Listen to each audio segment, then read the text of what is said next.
one they're gaining about it.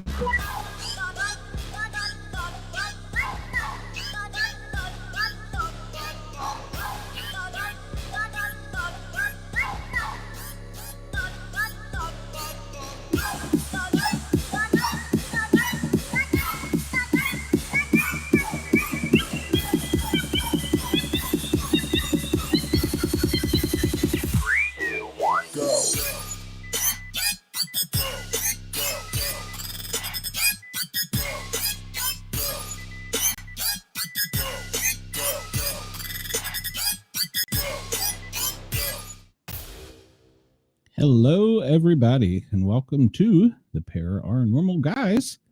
I am Sportcat, your host. I want to throw something out there real quick.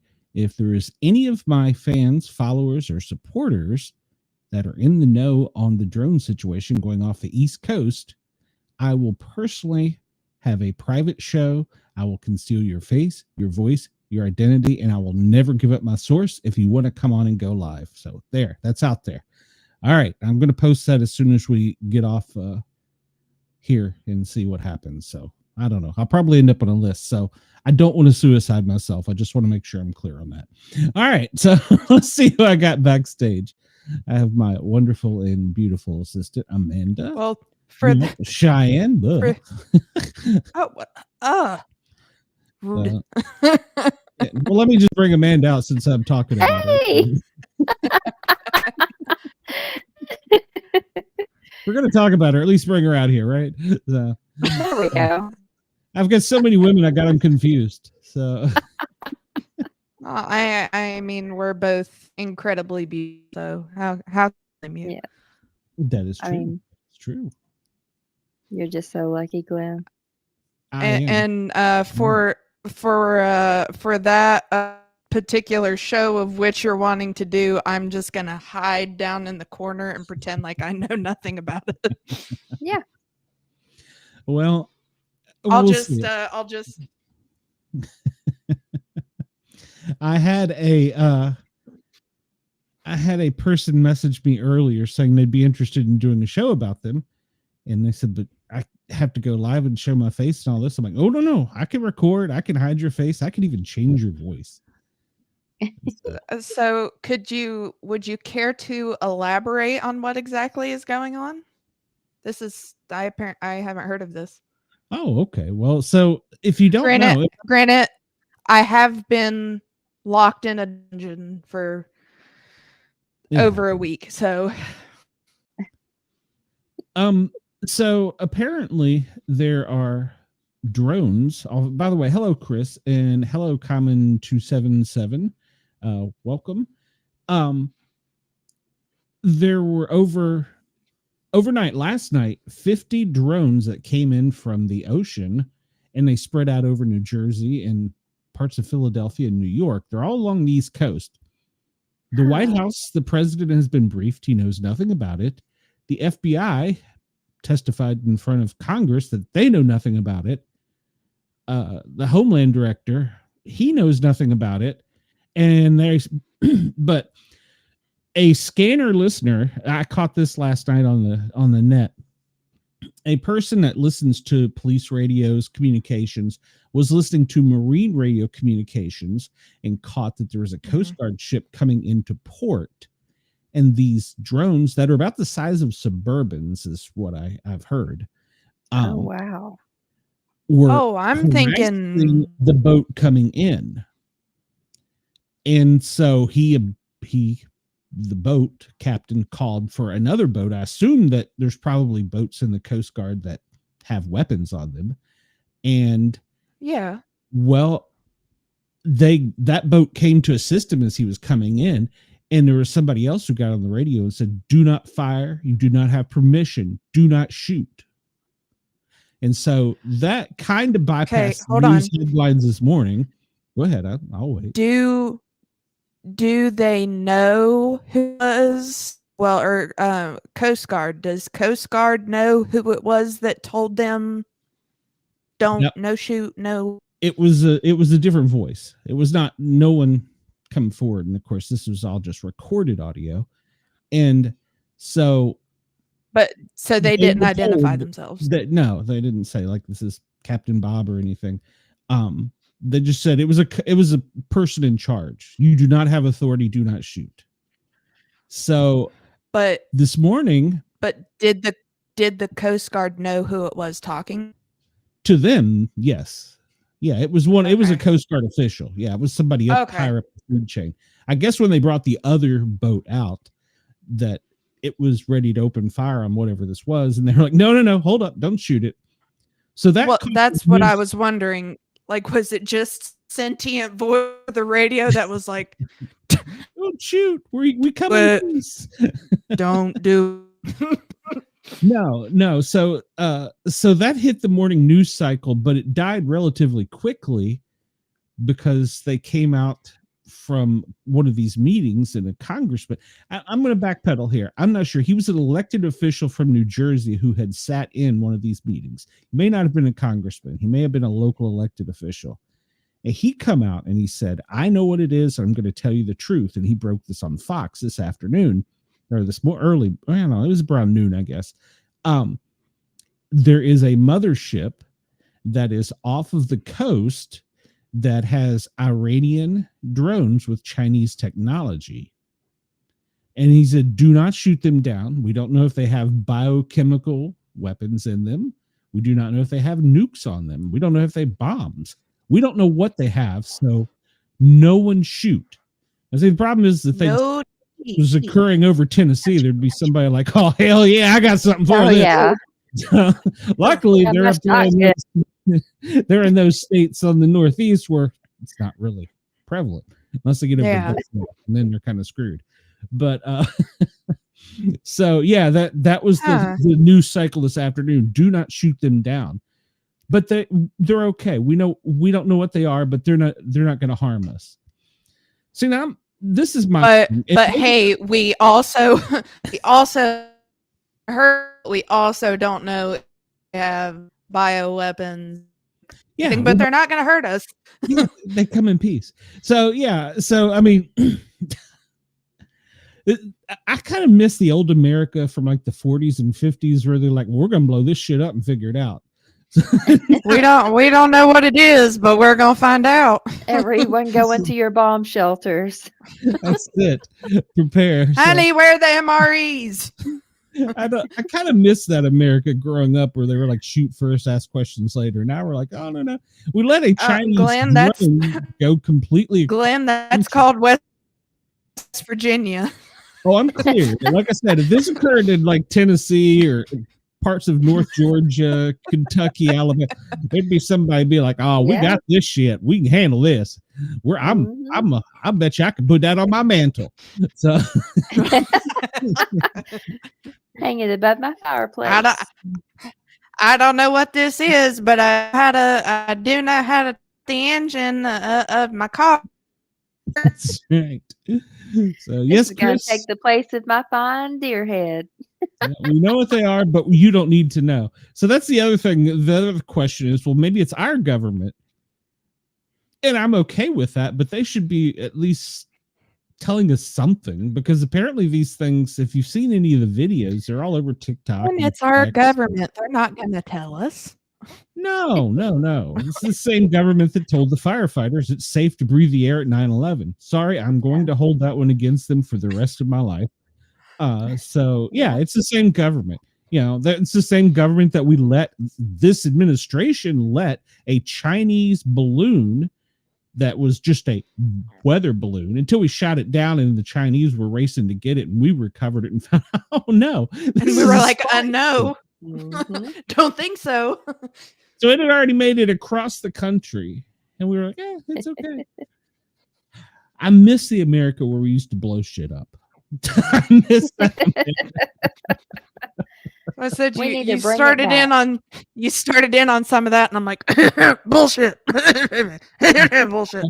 Yeah, this kinder, gentler. Yeah, that's I'm okay with that until you're in our airspace, you know. You're So, and then they said they couldn't shut the air. They couldn't stop the air traffic because of the holidays.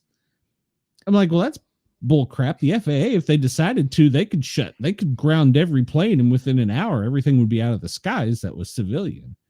Yeah. So we saw that on 9/11. So I agree, it's probably not the best time of year to do it, but if it's for our national safety or security. Well, national security, but it would be one thing if tomorrow was Christmas and stuff's happening today. Yeah. We got 2 weeks. We got 2 weeks for you to worry about it. That's right. Chris says he finds it disheartening that one nameless voice can make a call that can possibly jeopardize not only our nation, but our planet. Well, see, and that's the other thing. What if they're aliens and then Jim Bob shoots them down in Buffalo? Well, we could start. He is mounting that alien over his fire in place, prized buck. Yeah. I've said for many years that our next war will start because of a scared young military person. They will pull the trigger, push the button, whatever it is they have to do because they're afraid. And I'm okay with that. But yeah, I do miss the America where, we blow things up first and then go back. We can rebuild that. So hey, in hindsight, we should that, but kind of better that we did. Yeah. Now we know that it said made in China on it, so we're okay with that. And then the other top story, and some people are making this guy a hero. 2 crimes occurred and 2 different people died in New York. One was on a subway that was attacking other people, and a Marine veteran went and secured the person trying to detain him, and he ended up dying until police got there. He was brought up on charges and got off. The first vet held the kill somebody. Yeah, detained him. He had him in a hold, but apparently the guy had all kinds of narcotics in his system and was like tough shit out of his mind. He's a bad guy. Senator AOC got on the TV saying that he was a bad guy. The subways are no longer safe anymore because the judicial system worked and let the good guy off. Okay, now keep that in mind. Oh yeah, I'll roll your eyes too.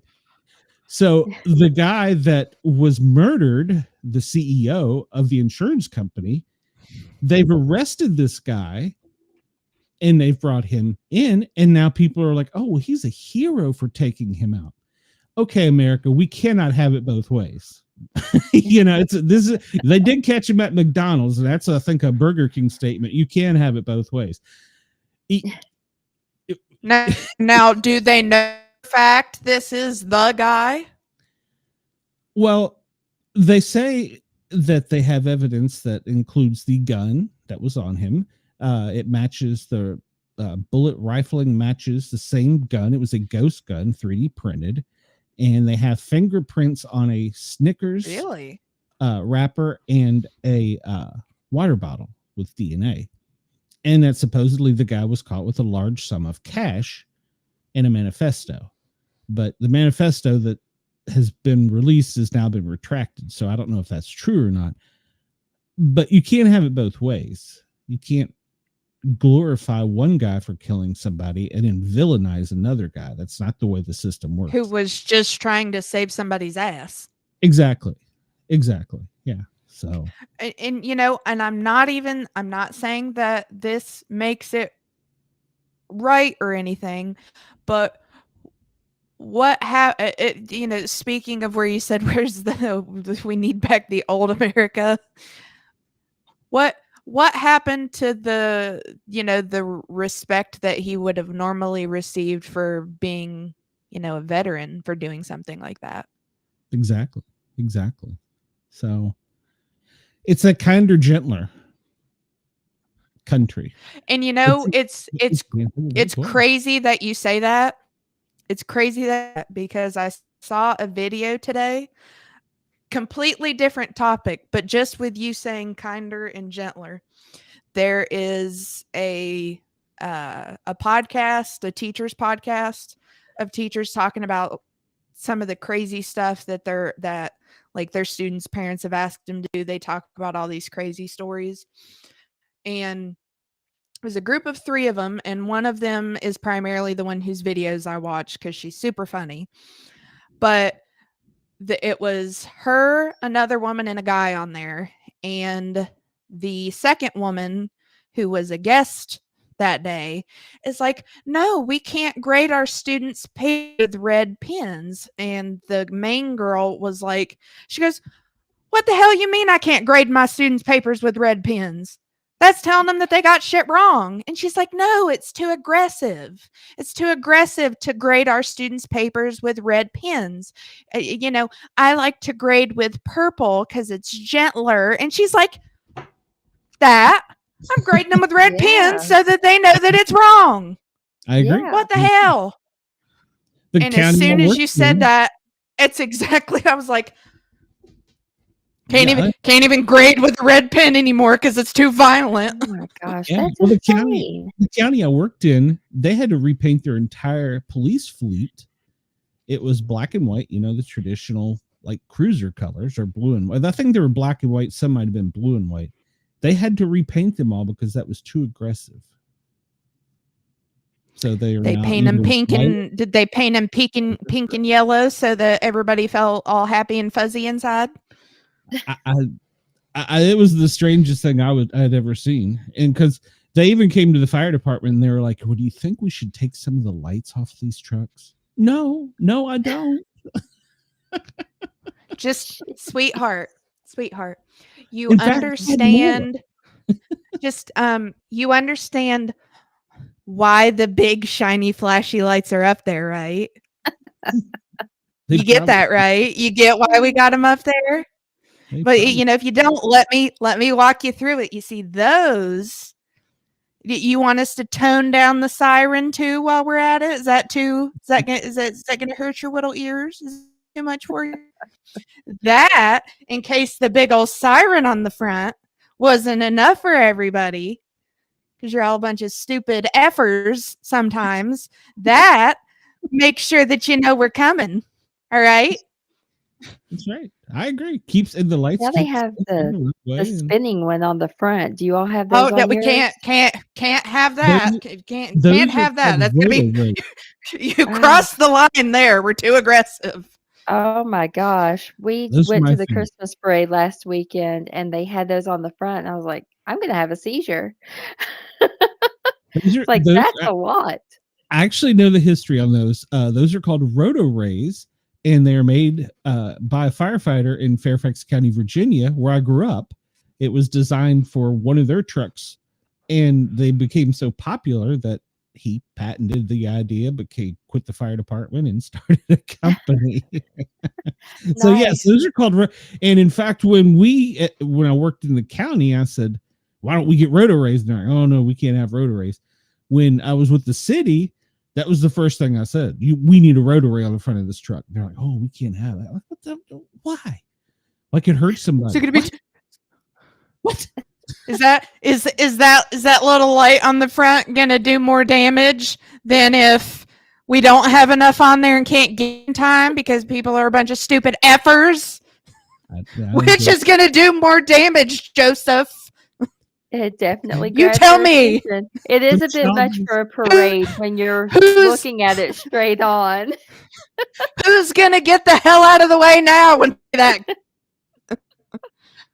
Yep, I no argument. They got it's called a wobbler or something. It just it's got a mirror in there and it just does like that kind of pattern. It's like, that's not a light. That's want something that flashes and spins, and then you want lots of noise. But yeah, so no, because we as America have turned into a bunch of kitty cats.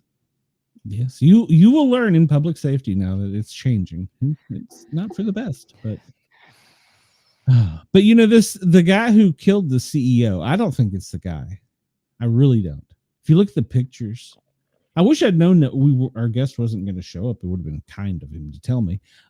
We could have prepared a little bit better. They posted 2 pictures of the guy, and one of them, his jacket is like gray, and another one it's black. and this backpack is changed colors too, and it looks like two different people. And before this guy was arrested, I told some of my friends, I said, that's twins. That's a male and a female. I said, and you know what we're having? You know what we're having a classic case of here?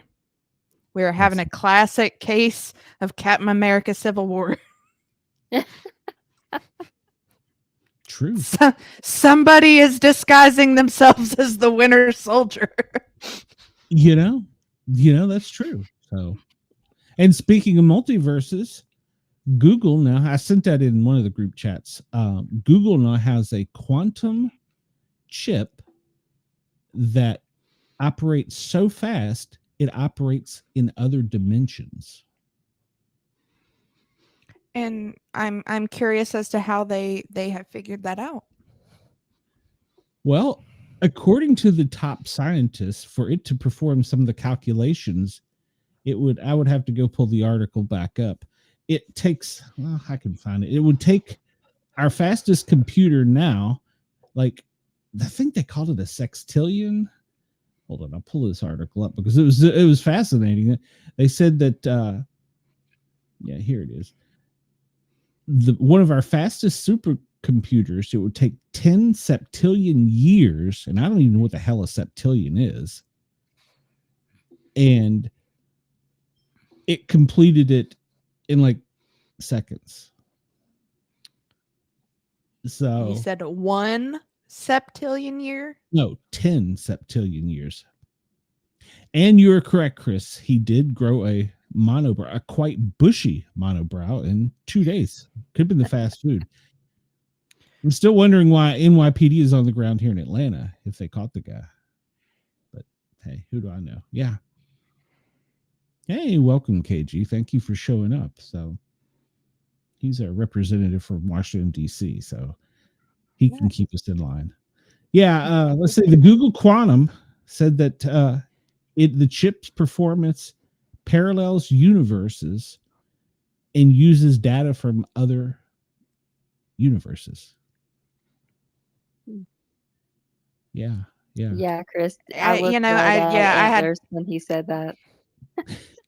It was like I don't know how. Well, please, I need to know how long a sextillion is. Apparently, it's a long time. So yeah, I was like, I thought it was a lizard king or something with the one septillion hour is approximately 114 million years. So that thing's operating pretty quick.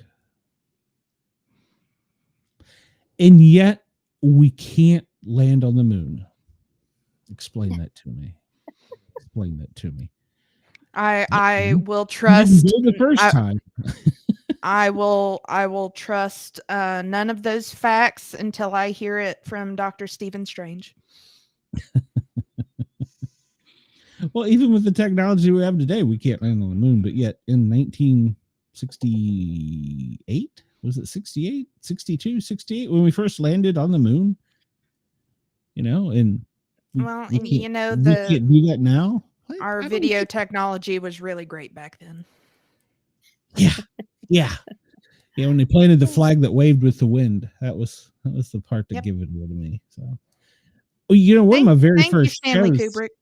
I had a guy on. He was the one that got punched by Armstrong. Yes, yeah, he was the one. So, SEXTILLIO, and that is correct. Sextillion. No, it's septillion. Is it? Okay, so I was septillion.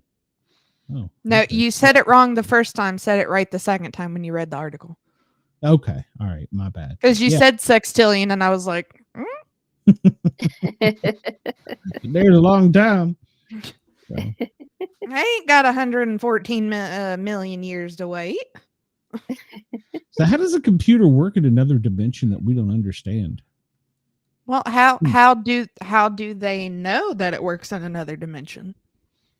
I guess they put in like 10 septillion plus 10 septillion divided by 26, and A normal computer can't figure it out for 5 minutes, and yet it's like, doop, there's your answer. Yeah, but Honey, but does it pop up, hey, universe B over here? We're our own dimension and our computers work. Yeah. And they're like, hey, here's another little box over here it's working in. I guess that's another another dimension over there. Yeah. I can't get my audio video to work properly on the computer half the time, much less figure out what's going on in another universe. Hopefully they have better healthcare over there. Google is special. Well, since I've looked, and our second guest has viewed the message, but the first guest has not. I think I'm going to message the second guest and tell him if he wants to come on early, come on over. So, I mean, if the hypnotist shows up, then he can just hypnotize all of us. I the only request I have of him is I have learned a lot of things this week that I need to remember. So if I could just hang on to that, I'd appreciate it. Well, I can only imagine what you've learned this week. As I've gotten older, I've forgotten more than I ever learned. So I heard some young paramedics talking about some new drug or something. Like, what? We didn't have that back in my day. Yeah, now they have some drug that's more powerful than fentanyl. Yes. And it keeps getting better and better and better. By the way, instead of there being cocaine bear, we have fentanyl dolphins. Yes, this is a thing. I broke this on my show tomorrow. Apparently dolphins are getting high on fentanyl. Dolphins do not drink. I didn't know that, and I don't know why I didn't know that. It kind of makes sense. But they're very, very horny. Yes, they are. Don't ask me how I know that. But anyhow, now I guessed it. So, it's a lucky guess. So now they're hopped up on fentanyl that they suspect, and the smugglers at the border are throwing overboard, and they're absorbing it through their skin. And they're just having a good old time. So if we get attacked by dolphin that's high and horny, good luck with that. Lord, that's worse than what you might get walking down the road here. Makes me here. I've been worried about cocaine bear and Sharknado. No, that's not what you got to worry about. Well, now you got to worry about I think meth gator too. Meth gator. Yes, I heard about that.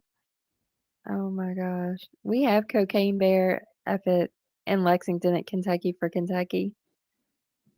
Next time you go there, take a picture for me, please. Oh, I've got a picture. I've already been there and taken it. Oh, okay. You have to send it to me. Yeah. She's like, I got you, fam. I already got that. I did a whole thing on that because there's a movie out. It's a spoof on Cocaine Bear, or it's a Bigfoot. Oh Lord. And I can't recall the name of it, but yeah, apparently the Bigfoot gets high on cocaine and goes on a rampage. So, I wonder if Greg Ogles filmed that one, but Probably. He keeps trying to get me to come out in the woods with y'all. Well, yeah. We need to go. The sharks are apparently too absorbing the drugs. What are we doing to our environment? We got stuff coming in our air that we don't know what the hell it is, and we're doping up our mammals. Our porpoises. It's great. Oh my gosh. We got high and horny dolphins now. We're just and well, the Navy for a while was trying to train dolphins to do things. So now if we can get them high, hell. It just all of this going on really makes me look to where they've got 28 years later coming out next year. I'm just like, oh God, we're through So yeah, what's gonna happen? What's gonna happen next? Sharknado, high dolphins, yeah. Well, you know what? After last weekend, and I had to edit the show, I would put money on B Dizzle over Cocaine Bear. So I mean, the only thing there, Chris, is I don't know how well a high bear is going to respond to him turning his hat around and yelling "Roll damn tide" at it. Exactly. Oh, So I don't think the bear would be intimidated by that. So you just see the bear stop and appear to chuckle a little bit. like roll tide hell. There's got to be a college that's got a bear as its logo. So yes, there you are with the high bear. Oh, that's great. Oh, that's great. That is in the Kentucky for Kentucky store in Lexington. I love it. I love it. Poor bear. What are we doing to our animal? What are we doing to our world? So, well, Alex Jones might have been onto something when he said the water was turning the frogs gay.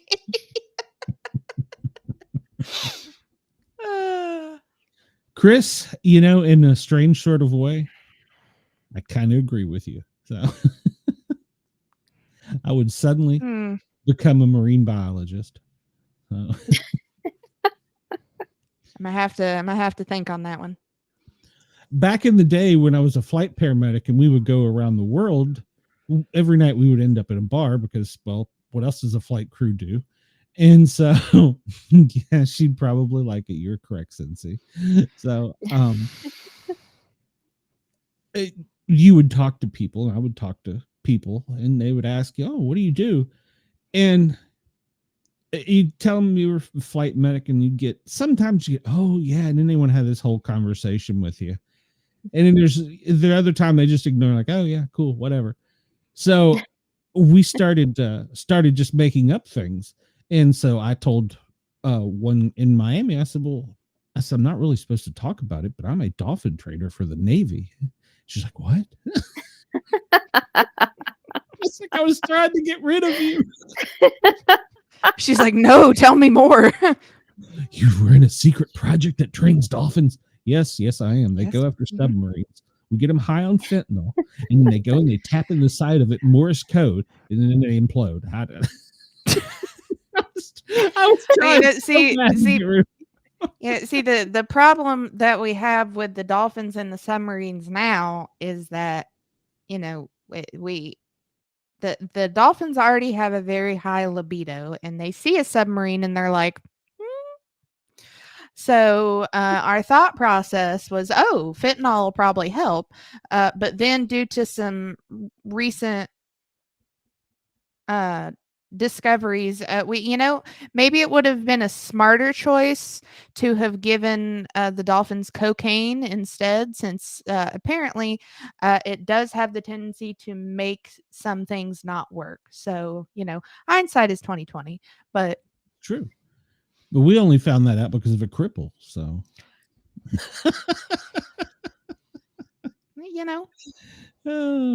at bobbydizzle.com. So, you're welcome. So, yeah. Well, what is this doing to the evolution of our animals? They're going to become kitty cats too. Or extinct. Yeah, well, yeah, but how big of a fish tank would you need for a dolphin? Good Lord. Well, no, that's not what I was referring to. Oh. Gotcha. FM friendly. Sorry. We need to find some of the yes, we're going to start adopting the dolphins. I don't need a horny dolphin in my living room. I mean, you never know. Are you sure? Yeah, positive. Absolutely positive. Hey, you've got all the property out there. We'll just get you a big Shamu tank for them. Or we'll let them go live in the pasture. If I didn't have ichthyophobia, sure. Oh, that's right. She doesn't like fish. So. It's a porpoise. It's different. Yeah. Okay. Yeah, I think It's I, still I would like to try to swim with a dolphin and see if I freak out like I would other fish. You might want to choose something other than a dolphin first. Yeah, Shark. I agree. No. Well, something that's not going to attempt to violate you in any way, and something that's not going to try and eat you. Yeah. Wait, you I don't know can what that come would to. Perhaps an otter first. Oh, they're pretty cute. Yeah. They're not There you go. fish. And it's not a fish. It's yeah, but no, you're working your way to other things that primarily live in water. So Small, Yeah. steps, small yeah, steps. baby Yeah. steps. Well, you can come to I the would love Georgia Aquarium, and they will allow been. you a few times a year to actually go Yeah. in the water and swim with them. That would It be costs a cool. lot of money, but Bobby could afford it Oh. because But yeah, That big government money. yeah, He probably knows. He probably knows what's going on with the drones. And he won't tell us. Yeah. So yeah. Bobby is educated? Hey, God, I wish he was here to Su- defend himself. surprise! No, that makes it even better. I Surprisingly, thought maybe he wasn't. He went to Alabama, so I mean, granted, we never said how he ended up in the position that he ended up in. So That's it could have been he could have been a nepo baby. We don't know. Doesn't mean he Well- had to. Doesn't mean he had to be educated. well, remember, he told us while he was in college at the University of Alabama, he was safety patrol. And I don't know how your all school were growing up, but the safety patrol was a total different group of people. So I'm trying to be politically correct here.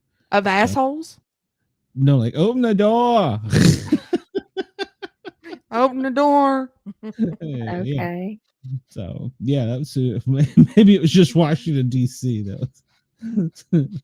I would hazard to guess that in Alabama it would probably be a tiny bit worse. If it was that bad in DC, then Let's see. Our last. Interesting. Yeah, I should hey, TikTok. you learned something new today. Yeah, I sure did. Oh, that's great. The straight face really made the whole thing. I was pretty serious. He's educated. We need to TikTok that moment. So.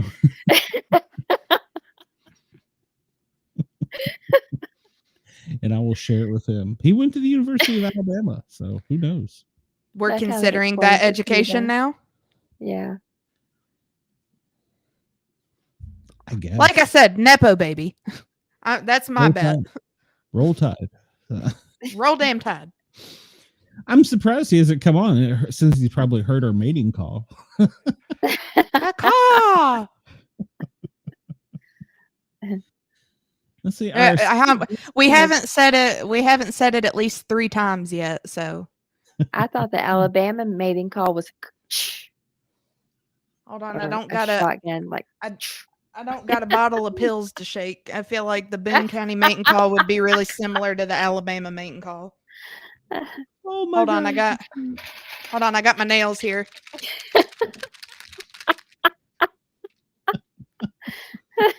it would be hilarious if he did just pop up in the chat.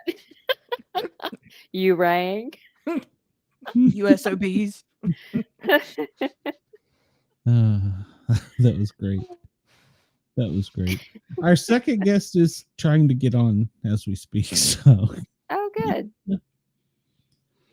you can't consider them play a football team this season, so educated will have to suffice. Yeah, that's true. That's true. They didn't make it, so they're not even playing a game in their state.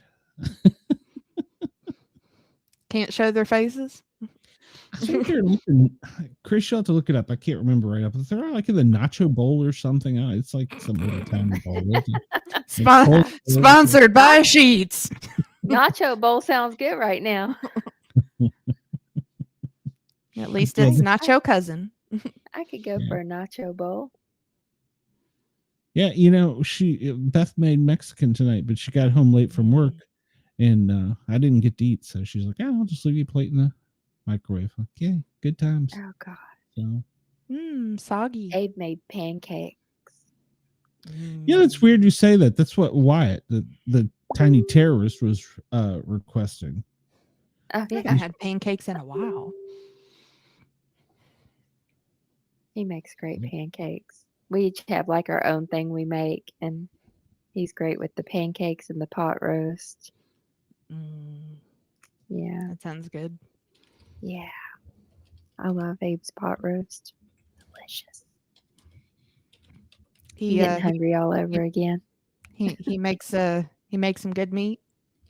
Yeah.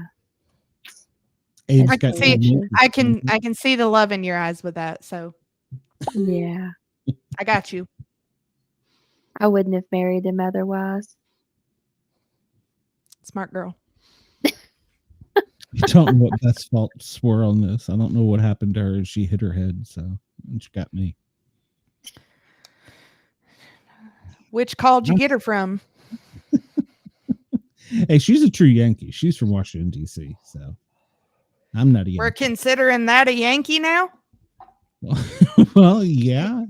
You got to learn to make some different line, yes. Since when did DC become... There's a little line around it. No shit.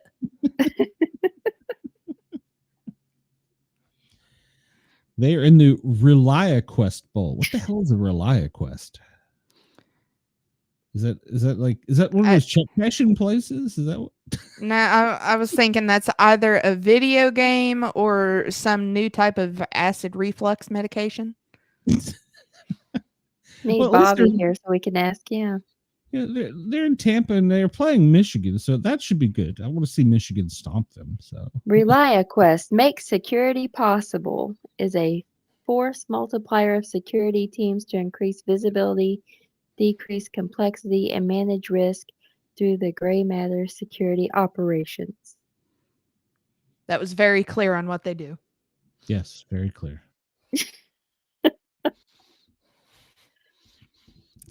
ReliaQuest, we do stuff. Maybe, let's see. American Cybersecurity Technology Company. That's right up Bobby's alley.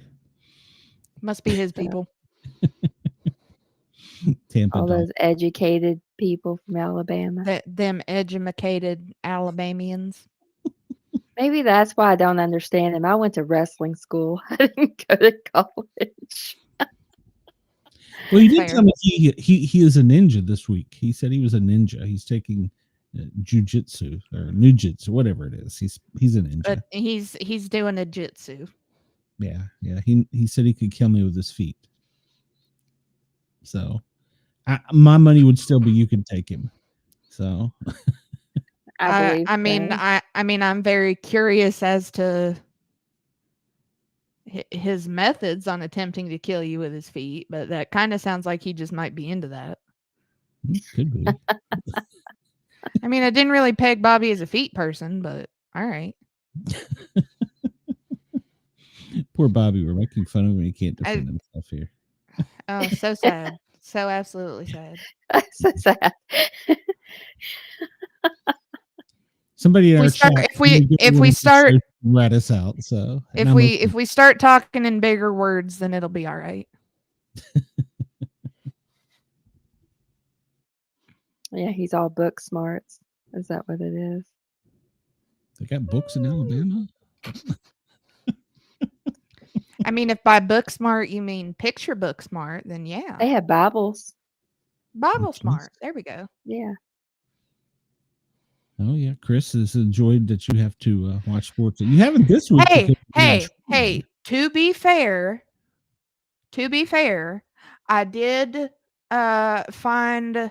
Now, granted, I can't remember the names of the teams now, but I did find watching hockey to be quite enjoyable, but only because they tend to get very violent with each other. Yes. Yeah. And for some reason, after they were watching a WVU game. Volleyball came on, and I was like, okay, I could watch that. That wasn't bad. Yeah, I like volleyball. But this whole week, we've been doing training for our new system because now dispatch is moving over to where the sheriff's office is. So we'll all be under one roof. One big happy family. Well, so now when the cops want to get away, they'll have to go downstairs to dispatch instead of having to go across the road to dispatch. So at the old building, we've got like one screen up in the back that has like 8 different screens on it to show each of the different cameras. And to me, we don't even have to use that. We only use it to see who's knocking at the front door of dispatch. But so now in the news center, there is 5 or 6 TV monitors in there. And there is one huge one and then like 4 or 5 smaller ones. So it was funny. I was telling Glenn whenever we came in yesterday. It was even funnier today too. But so whenever we broke for lunch, I had just ran up the road to get a coffee and came back. Well, then in comes my boss. He and I didn't realize the 2 other guys from my shift are sitting over in the corner. They hadn't left. And he's like, well, you can really tell who works night shift and who works day shift.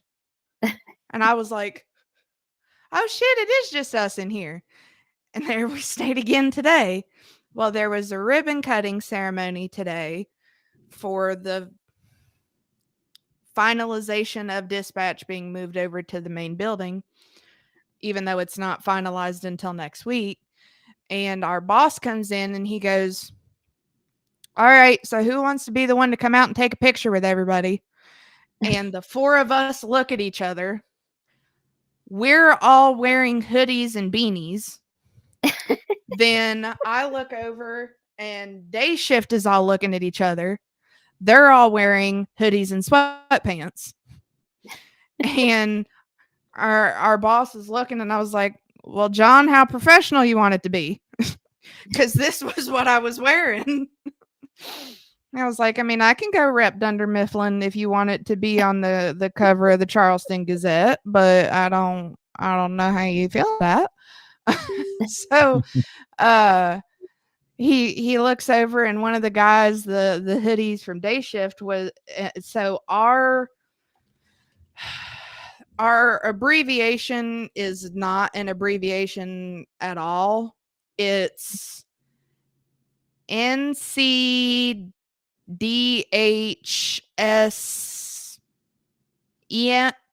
EMS or ES, which is Nicholas County Department of Homeland Emergency, blah, blah, blah, blah, blah.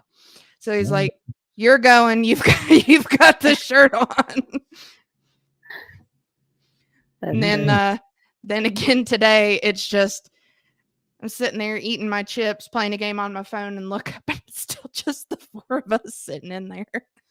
And we had to fight day shift yesterday because our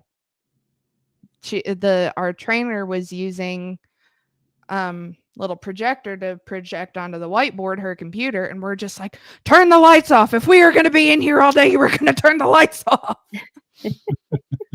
Because once it hits 7:00, if those lights are still on, I understand. They got to come out. Somebody's heads will roll. There you go. All right. Well, we're going to do something a little bit different. We still got about 10 minutes left in our FM show for hour 1, but our guest for hour 2 is here. So we're going to bring him in and we'll just do the commercial break and go from there. Glenn Baker, and he spells it with 2 N's, not 1, is a retired veteran, and he is with finishthefight.us. And well, he's got quite a unique story. So let's bring him out here. Glenn, welcome. How are you? Hey, sir? what's happening, y'all? Hey, welcome. Glenn numero dos. Numeral dos with two numeral doses. He's much more handsome than myself. So Agreed. Look at the glasses. This is man makeup. Increases the hotness factor by 50%. Yep. Glenn, get yourself a hat and glasses. That's right, baby. I can put the cowboy hat on. It really does some effect. All right. oh yes, that will get the ladies for sure. But you got to add a flannel with it, though. Well, I can do Just that. the too. icing on the Take cake. me a moment. All right. We got time. Well, Glenn, if you want for about the next 5 or 6, 7 minutes, if you want to just kind of shoot the BS, and then we'll hit the commercial break, and we'll start, and you can explain your whole story there, so we don't have it broken up over 2 shows. Cool. If we're shooting BS, can I use my shotgun? It makes a better splatter. Oh, yes. Yes, please. And shoot some of those drones out of the sky. We were talking about that. What about all that? We're just going to need you to mount whatever aliens you find. We need the pictures of them first. They're over the skies in the Northeast that typically have more gun regulations. I noticed that. So the aliens, if they are aliens, they're not brave enough to come down to like Tennessee, Georgia, Texas. Thank goodness. Them gun regulations do a whole lot of good anyway, don't they? I grew up in Washington, D.C., murder capital of the world, and they were illegal. Mm-hmm. So, yeah, do a lot of good. But for us, they don't help us one bit. The criminals, So, and now you can print. Yeah, well, you know, the laws are more of a suggestion. That's Florida. That is absolutely Southwest. The traffic laws are nothing more than suggestions. Now, here, that's how signal lights are. Yeah, exactly. If you stop actually on a red light, you're going to get rear-ended. You got to wait. You can go through it for 2 or 3 seconds legally. What's that old joke about he won't run a green light because he's afraid his brother is coming on the other road or so? I forget how that's true down here. I'll tell you the fastest. When I was a flight medic in somewhere in South America, we had they didn't send the big limo, and I don't remember what. I'll be nice. Country in South America we were in. It wasn't a pleasant one. So they sent 2 Mercedes. And so the pilots got in one and me and the nurse got in another one. And when we took off, one went one way and one went the other. And I looked at the nurse, I said, "Are we sure we didn't give the wrong vehicle? We weren't just kidding." And I kid you not, they were going through street lights, honking horns. It was like NASCAR. And I asked the driver later, he goes, "We're the most laid back, quiet people, but you give us a nice car and some gas under our ass, and we are going to get down the road." I love it. The 2 drivers were actually racing to get us who could get to the airport first. Was what they had made a bet prior to it. She had told us that because we were like, we've just been kidnapped in a foreign country. Great. I feel like that's the state troopers around here. That administration wouldn't have come and saved us either. So that sounds like Colombia. It might very well have been. I did have a Colombian story, but it involved a rifle and tapping on my forehead. I've got a Colombian story right now. I'm dating a woman from Cartagena. It has to do with a little Colombian woman and a knife. Can you say Cartagena on the radio? Cartagena, yeah.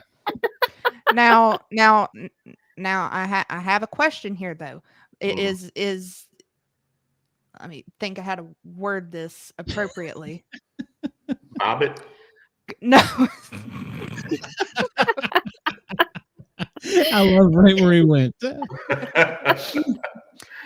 good. Put on the show more often. Good knife or bad knife? Well, it's like this, baby. I love you, but if you ever cheat on me, I cut your throat. I kill you. I cut your throat. I was gonna say maybe she's just into that. Yeah, she's just playing, I think.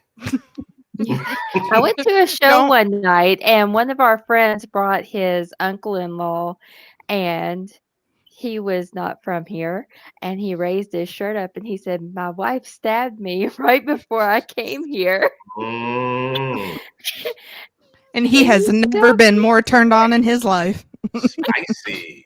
Yeah. Just a So little, watch out. just a little Never poke. know. He still made the Yeah. show, so that's what counts. He So. still made the show. Yeah. Was He that was one not of the missing wrestlers? Blackhawk. Oh, No, okay. that was just at a redneck bar to see Blackhawk. And there's not a whole lot of difference between Colombian women and redneck women. They both kill you, Yeah. It's true. Yeah. but you'll smile all the way to the grave.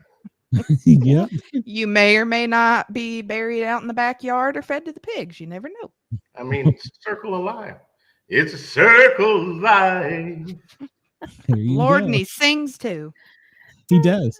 He does. I forgot to mention that. All right. Well, let's hit the button here and I'll restart the timer and we'll let Glenn tell us all about himself. For everybody at WDJY, I hope you've enjoyed an hour of our banter of just BSing and Radio Fairfax. We appreciate your support. And everybody come over to YouTube and find us at Sportcat Shows. Like, follow, share, and subscribe. Chris And isn't doing his job tonight. Yeah, Chris has let us down. And we will see you next week. Everybody else, hang on a second. Let me find a button to push here. This is getting more complicated. I got more buttons over here than I usually do. Let's get ready to rumble! I'm Miranda Maverick, and when I'm in fight camp, I never listen to the Sportcat podcast. It's just because you're old. That's true. Everybody, welcome to the Paranormal Guys. This is hour 2. If you're on WDJY, WRFN, Radio Fairfax, or one of the other channels that I forgot at the moment, you can come over and find us live every Wednesday night from 9 to 11. We have 2 different guests, and tonight we have our 2 guests. Glenn Baker, he's a country and western singer. I forgot to mention that earlier. And Marine, were you a Marine, sir? I was in the Army, actually. So an Army veteran, and he's got a great story to tell. So Glenn, the floor is yours. And like we discussed in our chat, after we hit the time for the next one, we'll be radio free and we can talk about anything we want. So Cool. Now, real quick, Glenn numero uno, I feel like you may need to apologize for mixing up the Army and the Marines. I said Glenn numero uno. I think the Marines would be a little more offended than I am. Okay. They got this like cocky thing about being a Marine. No, never. A little, you know. Never. I'm good to go. I call myself a soldier. I fought in Desert Storm about 35 years ago, 36, something like that now. You don't look a And, day over 20. What's that? You don't look a day over 20. Oh, God bless your heart. You want to borrow my glasses? I was 23 when it was called up, and I had a 4-month-old son and found out she was pregnant with the second one when I was over there. So it's been a minute or two ago. My son just turned 34. My daughter's 33. Oh Wow. my goodness. Yeah. doesn't seem possible. I remember right where I was when that started. Yeah, so do I. Oh yeah, I bet.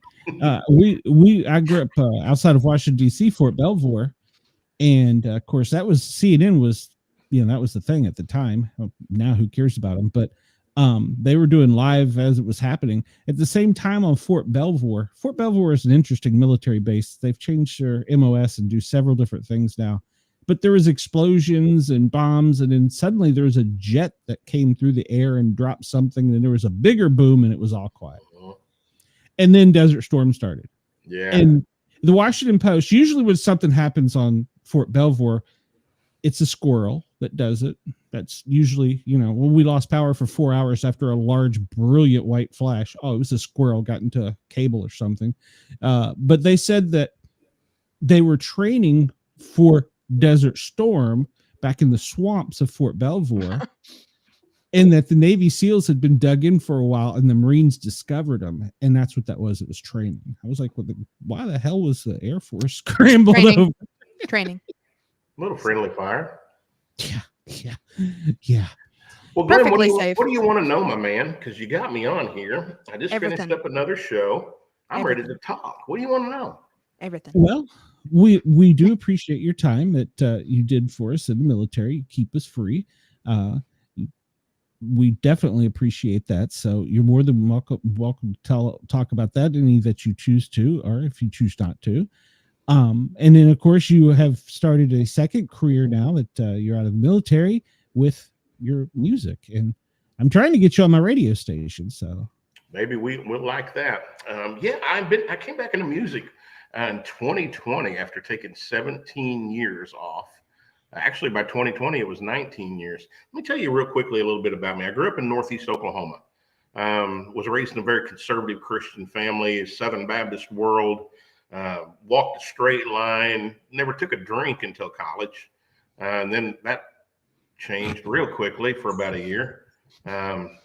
Ended up leaving college. Had a chance to go either to a college on a wrestling scholarship or a vocal scholarship, and I chose. I didn't want to be a sissy singer. So I went and wrestled, and that lasted a year. My shoulder popped out 3 times, landed on my chest. I said, that's enough of that.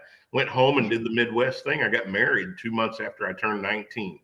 Had worked for my dad my whole life, from the time I was 8 years old until the time I went to college.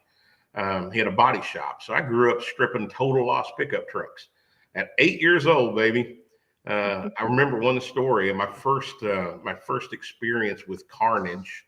Was taking the seats out of a Chevrolet truck cab. And when I got the seat out, there was just a pool of blood and hair behind the seat. And I'm like, I'm turning green. I'm 8 or 9 years old, maybe 10, very young. And Dad came out and said, what's the matter, boy? And I said, look. He's like, you knew that was going to be there one of these days. Clean that up, buddy, and get it out there. Let's go. So I learned how to be tough, and I learned how to work.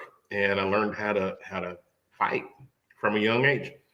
Went off to college, got married at a young age, came back, went to work, joined the Army. And I was 21 years old when I joined the Army. Went to basic training, AIT, came out of AIT as their distinguished honor graduate, which means I graduated the top of the class. I was like 300 privates. I was number 1. And I got a letter from my commander to go straight from basic training to officers candidate school.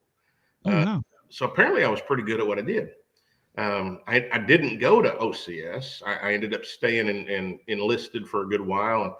And in 1990, I ended up going to OCS. And right before my first full month was done, Desert Storm broke out. And I dropped out of school for officers candidate and then went back with my boys so I could go with them to war. And it was probably, well, I say this is the easiest war the U.S. has ever seen. You know, it was, you'll remember, Glenn, it was shock and awe. You know, there was 500 and some thousand soldiers over there. And we just decimated them. It was simply an easy war, if there is such a thing. You know, I was gone from my family for many months. Like I said, my son was 4 months old when I got called up, and I got home right before his first birthday and about 2 months before my daughter was born, 3 months before my daughter was born. So that was it. When I came back, things had changed a little bit. I felt like God had a call on my heart, and I started searching for that, and it brought me back to music. And in 1992, I started a quartet, a Southern gospel quartet, traveling over the United States, eventually traveling all over the Midwest, not the entire United States, all over the Midwest, singing in churches and festivals and doing what I felt like God would want me to do. And being raised in a Southern Baptist, very legalistic type of a society, in 2003, I started having marital problems. And by 2005, I was divorced. But when marital problems started, I hung it up. So I sold my sound system, hung my mic, and thought I'd never sing again. Because you just don't do that in that religious world, you know. In 2005, late 2005, I ended up in Fort Lauderdale, Florida. By 2006, I was divorced, 2006. And I just stayed in Florida. I was making great money. I came down after the Hurricane Wilma. I put a sales force together and just found, I don't know, I went buck wild really for a while. Was divorced, making money hand over fist, and just went crazy for a little while. God allowed that for a while, and he pulled me back in, and I ended up in a relationship with a woman that I still to this day loved. Unfortunately, it didn't work out. From childhood sexual abuse just kind of ruined her. But I ended up staying down here. And after the construction dried up, I started a life insurance agency and did pretty well. 2012, I had an offer to go to North Carolina to help a guy start a business. And I own my own company and do what I want to do. So I did. I was going up there for 90 days. He started with another partner, a log home business. So had a log home mill, was going to be selling log homes and doing that kind of thing. And I'm just really weird, y'all. Within 4 months, 120 days, I owned the company. And I started building log homes. Didn't know anything about it, but I knew I could learn. And I had guys working for me that did know. And so I started building log homes and did pretty well with that for a couple of years. And South Florida started calling me back. Had a contractor that ripped me off about 33 grand of logs and walked away with some bank money. And it just gave me a reason to leave. So I wrote a contract with the original owner and I handed him some clients that I'd gotten pre-approved to build and walked away. He'd made great money already. He didn't fight me. He had clients that was going to make a profit. And I just came back to Florida and restarted my life insurance, took off from there. That was in 2014. 3 years later, July 2017, I'm getting ready to take a shower in the afternoon, go out and see some life insurance clients, and I got a knock on my door. I opened the door, nothing but a pair of shorts and flip-flops on, and there was 10 cops and a SWAT team. And I'm kind of puzzled. I said, what can I do for you boys? And they said, well, are you Glenn Baker? And I said, yes, I am. They said, well, we got a domestic disturbance call at this address. And I just kind of chuckled. I said, I live alone. I don't know how that's possible. They said, I don't know. It happens all the time. Could you just give me some ID? We'll get it settled real quick. And I gave them my ID and they said, okay, I'm convinced. Would you step out here just a couple of questions? And then we'll let you get on with your day. And the moment I stepped out the door, I was thrown against a wall and handcuffed. And they told me I'm under arrest. There was no Miranda. I didn't know Miranda. And they wouldn't tell me why I was under arrest. When I asked, they said it was an out-of-state warrant. That's all we know. I'll shorten this because I don't want to give it all away. But I ended up spending 23 days in Broward County Jail. They didn't allow me to see an attorney. Didn't allow me to access a cell phone to call anybody to get any numbers. No, I didn't have any memorized. You know, these smartphones have made us stupid. Used to growing up, we memorized everybody's number. I didn't remember anymore. So 23 days in Broward County, no attorney, no cell phone to get any calls made. I ended up being transferred to North Carolina, where I found out one of those partners had embezzled $22,000 from a client that I'd given him 7 months after I left the state. And I didn't even know it had happened. That other partner just happened to be a retired pastor, 49 years in the pulpit, 25 years on TV. And he took money from these clients and told them that I had done it. So I think now that I know the answer, I'm thinking I'm going to get out of there pretty quick. And that didn't happen. I was in that jail for 51 days. So a total of over 73 days in two separate jails. When I finally got out and got on a train to come back to Fort Lauderdale, I found out I'd lost everything. My home was gone. My car had been repossessed. 80% of my life insurance agency had been taken from me. They could do that because I hadn't been with them long enough to be vested. And the night after I got home, I caught an infection in that jail a week before I got out. They wouldn't give me medical treatment for. The night after I got home, that infection went into my right eye and it destroyed my cornea. So I was blind in my right eye. Lost everything. To that point, y'all, I had been an American that thought my country had my best interest at heart and loved me. I spent a year not caring whether I lived or died. God gave me enough business to keep a roof over my head. My former landlady let me come back, even though she'd evicted me. And she evicted me because she didn't know where I was at. Couldn't call anybody. So I had a roof over my head, made enough money to keep my head above water, bought a cheap little car, and just survived for a year. In 2018, the summer of 2018, a buddy from Oklahoma was there in town working, called me up and said, Glenn, let me take you to dinner. And I'm like, cool, man, because I'm broke. I hadn't been to dinner in a while, hadn't had any fun, just getting by. And so he picked me up and took me to dinner. We went to Lulu's Bait Shack out on the beach in Fort Lauderdale. And that night there happened to be a band playing, a live band playing 80s cover music. And y'all, for the first time in a year, I was smiling. and I was laughing and I was having a great time. And I was just singing my butt off out in the audience. Now, I hadn't sang in 17 years. I sucked. I was terrible. But I didn't care. I was enjoying. And in the middle of the second set, this little lead singer, she's Armenian, the lead singer of the band came over and handed me her microphone. And when I took that mic in my hand, it just, something inside of me broke. I just went, oh. And that changed my life forever. God put a spark of hope back in my life, and joy started coming out. And I knew I needed to sing again. And this time it was going to be country music. So I spent the next year working on my voice, getting it back, and another year putting a band together. And 2020, had my first concert scheduled with my band March the 28th of 2020. And y'all know what happened March the 23rd, 2020? No, of course not. No, the whole world stopped. Yep. And I lost everything again.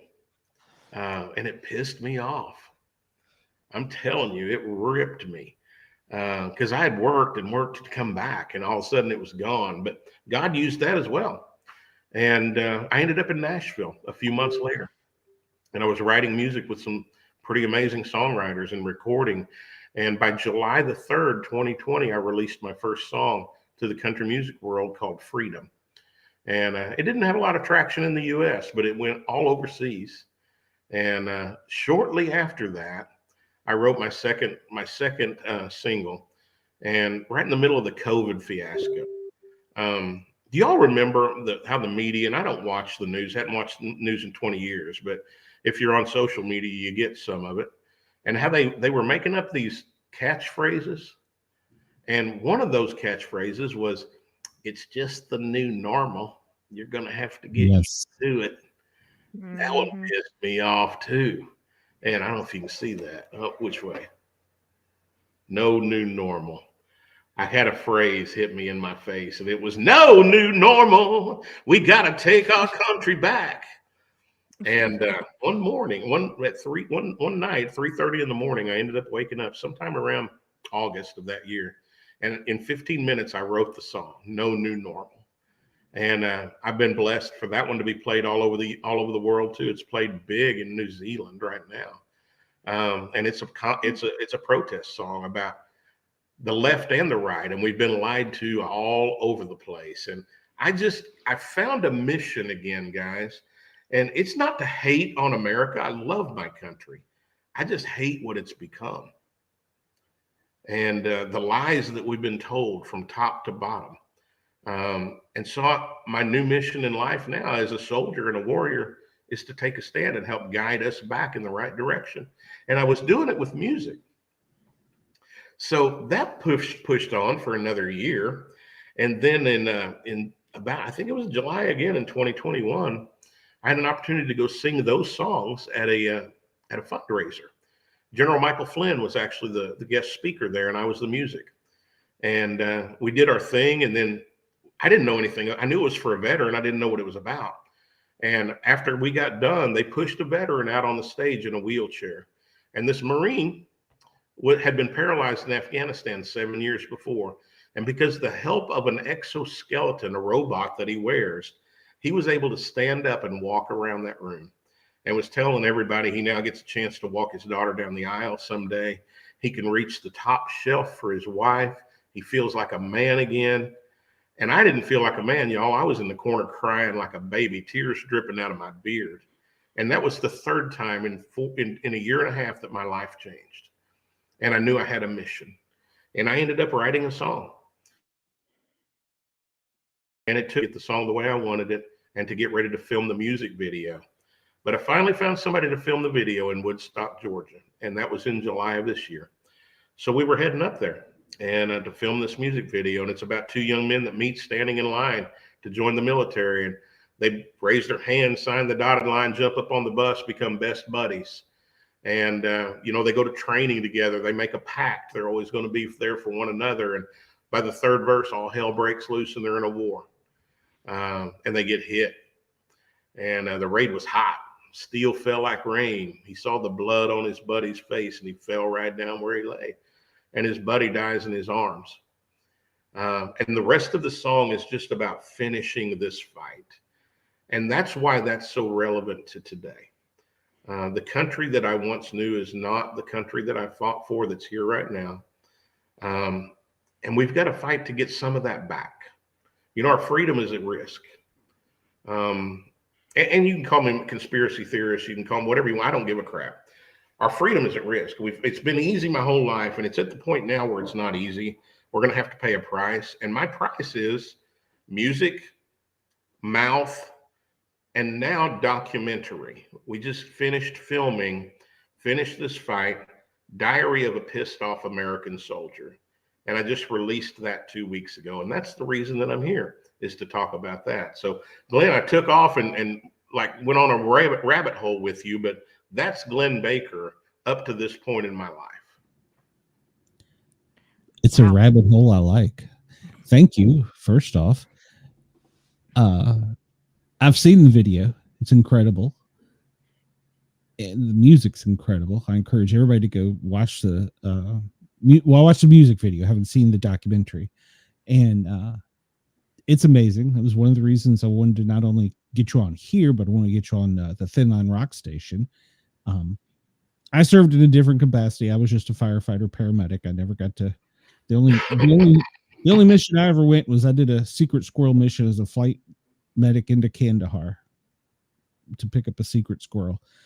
So that's the only thing that I ever did like that. You know what? Take the just out from in front of that, because you put your life on the line a lot too. Yeah. It's a different uniform, but it's still a uniform. Yeah. Oh yeah. Well, and I got taken out of the line of duty too. So yeah, I get it. And Wendell, yes, it is hard to deal with what is experienced in war, and it's an unimaginable thing. I can only imagine. I mean, I've been in the inner city of Atlanta, and sometimes I felt like it was a war zone. I can't even imagine the things that you saw. Again, luckily for me, Desert Storm was not that difficult. We saw some carnage. We caused some carnage. But most of the enemy that we came up against surrendered. They didn't want to be there. They were Bedouins that were forced to grab a rifle and go out in the desert. They hadn't eaten in days. They just wanted some water and some food and didn't want to fight. The Republican Guard was a whole different story in Kuwait, but they were decimated so hard by the air raids that there wasn't much left to fight with them either. So I was blessed. Now, Iraq and Afghanistan after me, the second time around, that's a whole different story. That was urban warfare. That was guerrilla warfare. That was our people dying as well. Yes. Yeah, my friend was in the 437th MP company, and they were the frontline military police. I don't know exactly how it works, but something to the extent of, I guess, the Air Force goes in first, or the air goes in first. The ground troops and tanks go in next, and then the MPs apparently come behind them and take everybody in custody. He said that they had so many people in custody that they were stealing, or I guess acquiring, school buses. Requisitioning. Yeah, requisitioning. We did that a lot in the fire department too. So yeah, they were taking school buses to take them back somewhere, and he said all they wanted was food and water and just to be left alone. They wanted to live their life. Yeah. Yeah. Here he was all ready for, the worst. And he said it was more like being a security officer. He said, because really, once they got on the bus, they wanted sleep, water. And when I got them somewhere else, they had a hot meal. They were happy. I went and got another bus load. It was different than any of us thought, I think. We were told to expect 30% casualties. So we expected a lot of people to die when we went. Thankfully, that didn't take place. I'm thankful for that every day. I came home, all 5'4" of me is still 5'4". That wasn't the case later on. It wasn't the case previous to that in Vietnam. But for us, it was pretty easy. Yeah. Yeah. So thank you. And how many instruments do you play? Just the guitar? Or? I actually play nothing. Oh, okay. I know music theory. I sang 4-part harmony for years.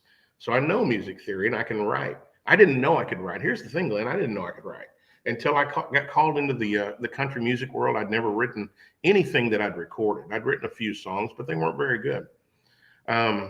But now I've just, especially getting a chance to work with some good songwriters. I've got a great friend that's a 7-time Grammy nominated songwriter out of Nashville. His name is Ira Dean. He was the original founding member of Trick Pony. And he and I are writing 4 songs together this spring. So he co-wrote, y'all know who Aaron Lewis is? Mm-hmm. Yeah. He co-wrote Aaron Lewis's #1 song, Am I the Only One? Wow. So I've got amazing people around me. God has blessed me with good people. If it wasn't for my band and people around me like that, I wouldn't even be a karaoke singer, because I never even sang karaoke till I came back into music. I would just be Glenn, the life insurance guy down the street. And this is what I tell people. You know, like I said, we're in a serious position and situation in our country right now, and I'm doing something kind of big. We've got a movie out.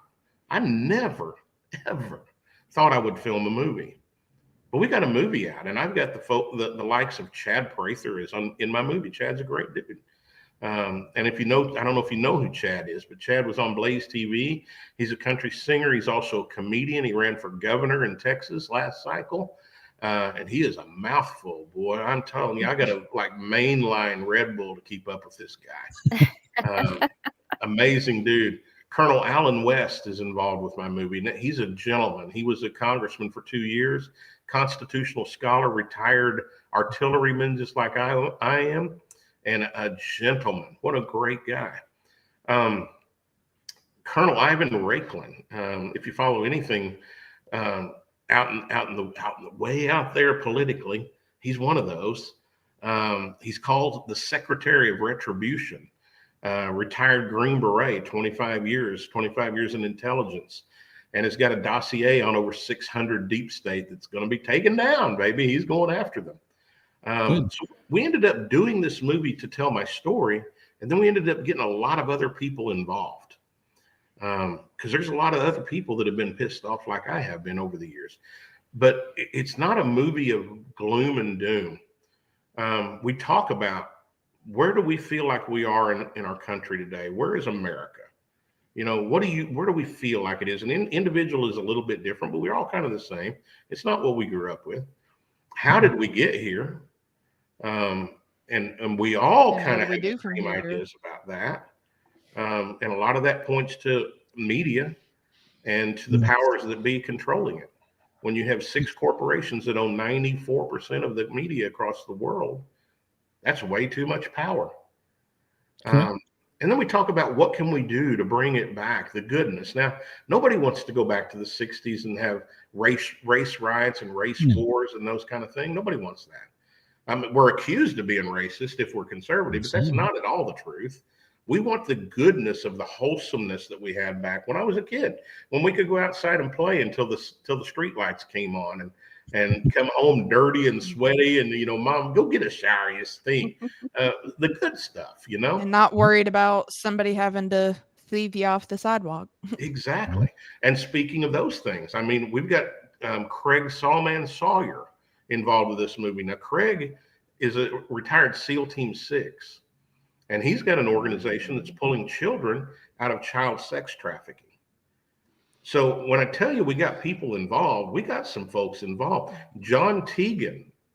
Did y'all ever see the movie 13 Hours about the Benghazi thing? So that was written based on John Teagan's life. And John Teagan is a friend of mine now, and he's involved with this movie, Finish This Fight, Diary of a Pissed Off American Soldier. And he's pissed off. He got left in Benghazi by Obama and Hillary to die and had to fight his way out. So we talk about those things, and then we talk about finally the coming back to God. And you know, we're a pretty I can't even get the words out. We're a sinful society. Let me just keep it PG or G.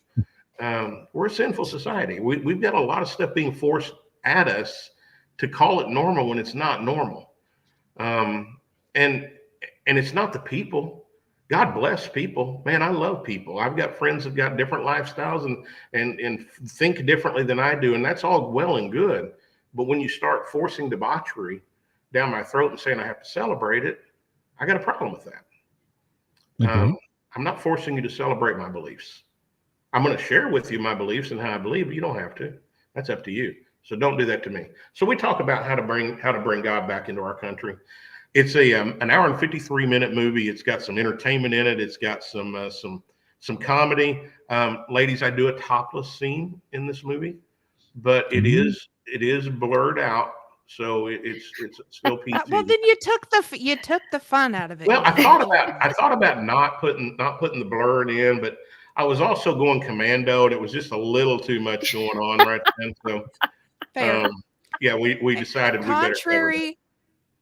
Contrary to popular beliefs, we women can appreciate a good set of titties. Well, maybe I ought to do an unrated version then. There you go. But we have some fun in the movie, but we bring about some dark things and how to fix our country. And this is my passion that's going with my music, and this is my life direction. And I'm just honored to be able to be associated with people like I had the opportunity to talk to and become friends with. That's great. What do you think the first step is, or have we already made it as a country coming in January? Waking up was one. My wake-up call happened when all that crap happened to me.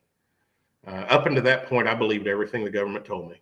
I thought they had loved me, had my best interest at heart. I believed it until I spent 73 days in jail without any evidence against me. That one blew me away. That one took a minute. I'm thankful most people haven't had to go through that to be able to say, there's something not right. So I think the first thing is realizing we've been lied to. You have to figure out that level on your own. You know, I don't just listen to me or don't just listen to somebody on YouTube or whatever. There's some people out there that are lying on the right, just like they were on the left. But there's a lot of stuff that we've been taught as truth that's not. So I think that's the first thing. Mm-hmm. And then deciding to get up out of your comfort zone and actually doing something. Because we become very complacent when things are easy. There's a saying out, it says good men create good times create weak men create bad times, and bad times create strong men. We're in the strong men phase right now from the bad times. So we have to decide if we're going to take part in the solution. And it's not out burning buildings and beating people up. It's about taking a stand and finding out what you can do that's helpful and then doing it. Come off your butt. Get out of that lazy zone where we've sat, and I've been guilty of it. You know, looking at something happen, saying that's not right, but somebody else will fix it. What if nobody else does? Then what? You know, how do I say this? When Trump ran in 2015, when he announced he was running, I'm not a big fan of Trump back in that day. Thought he was an arrogant, bullheaded businessman. But when I saw the establishment that had loved him for decades immediately turn on him, it caused me to start looking. And he just won the second term. I'm one of the believes he actually won the last time, but he won his second term this time. Don't sit down and think he's our savior and our rescuer. It's not the case. He's one man. If there's something you don't like, get up and get involved. And it starts locally. And again, you can say, Glenn, what can I do? I don't know what you can do. Glenn, I don't know what you can do. I don't really even know what I can do. I've got an idea. I could sing a little bit.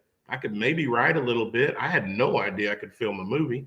I think we've done a pretty daggum good job. I think we got a great product. But I don't know if that's the end. I really don't think it is. Now we're starting a nonprofit to help veterans across the country. So here's what I would tell people. Listen, not just with your ear, listen with your spirit ear. Talk to God, get to know him. Look around, see if something hurts you, see if something brings you anxiety that you don't like, and then see if there's something you can do about it. And if there is, get up and do it. Doesn't matter if you know how or not, get up and start. The way will come. You'll find people too that can help you if you don't. Absolutely, you will. You're not alone. You said what my wife said in a different way.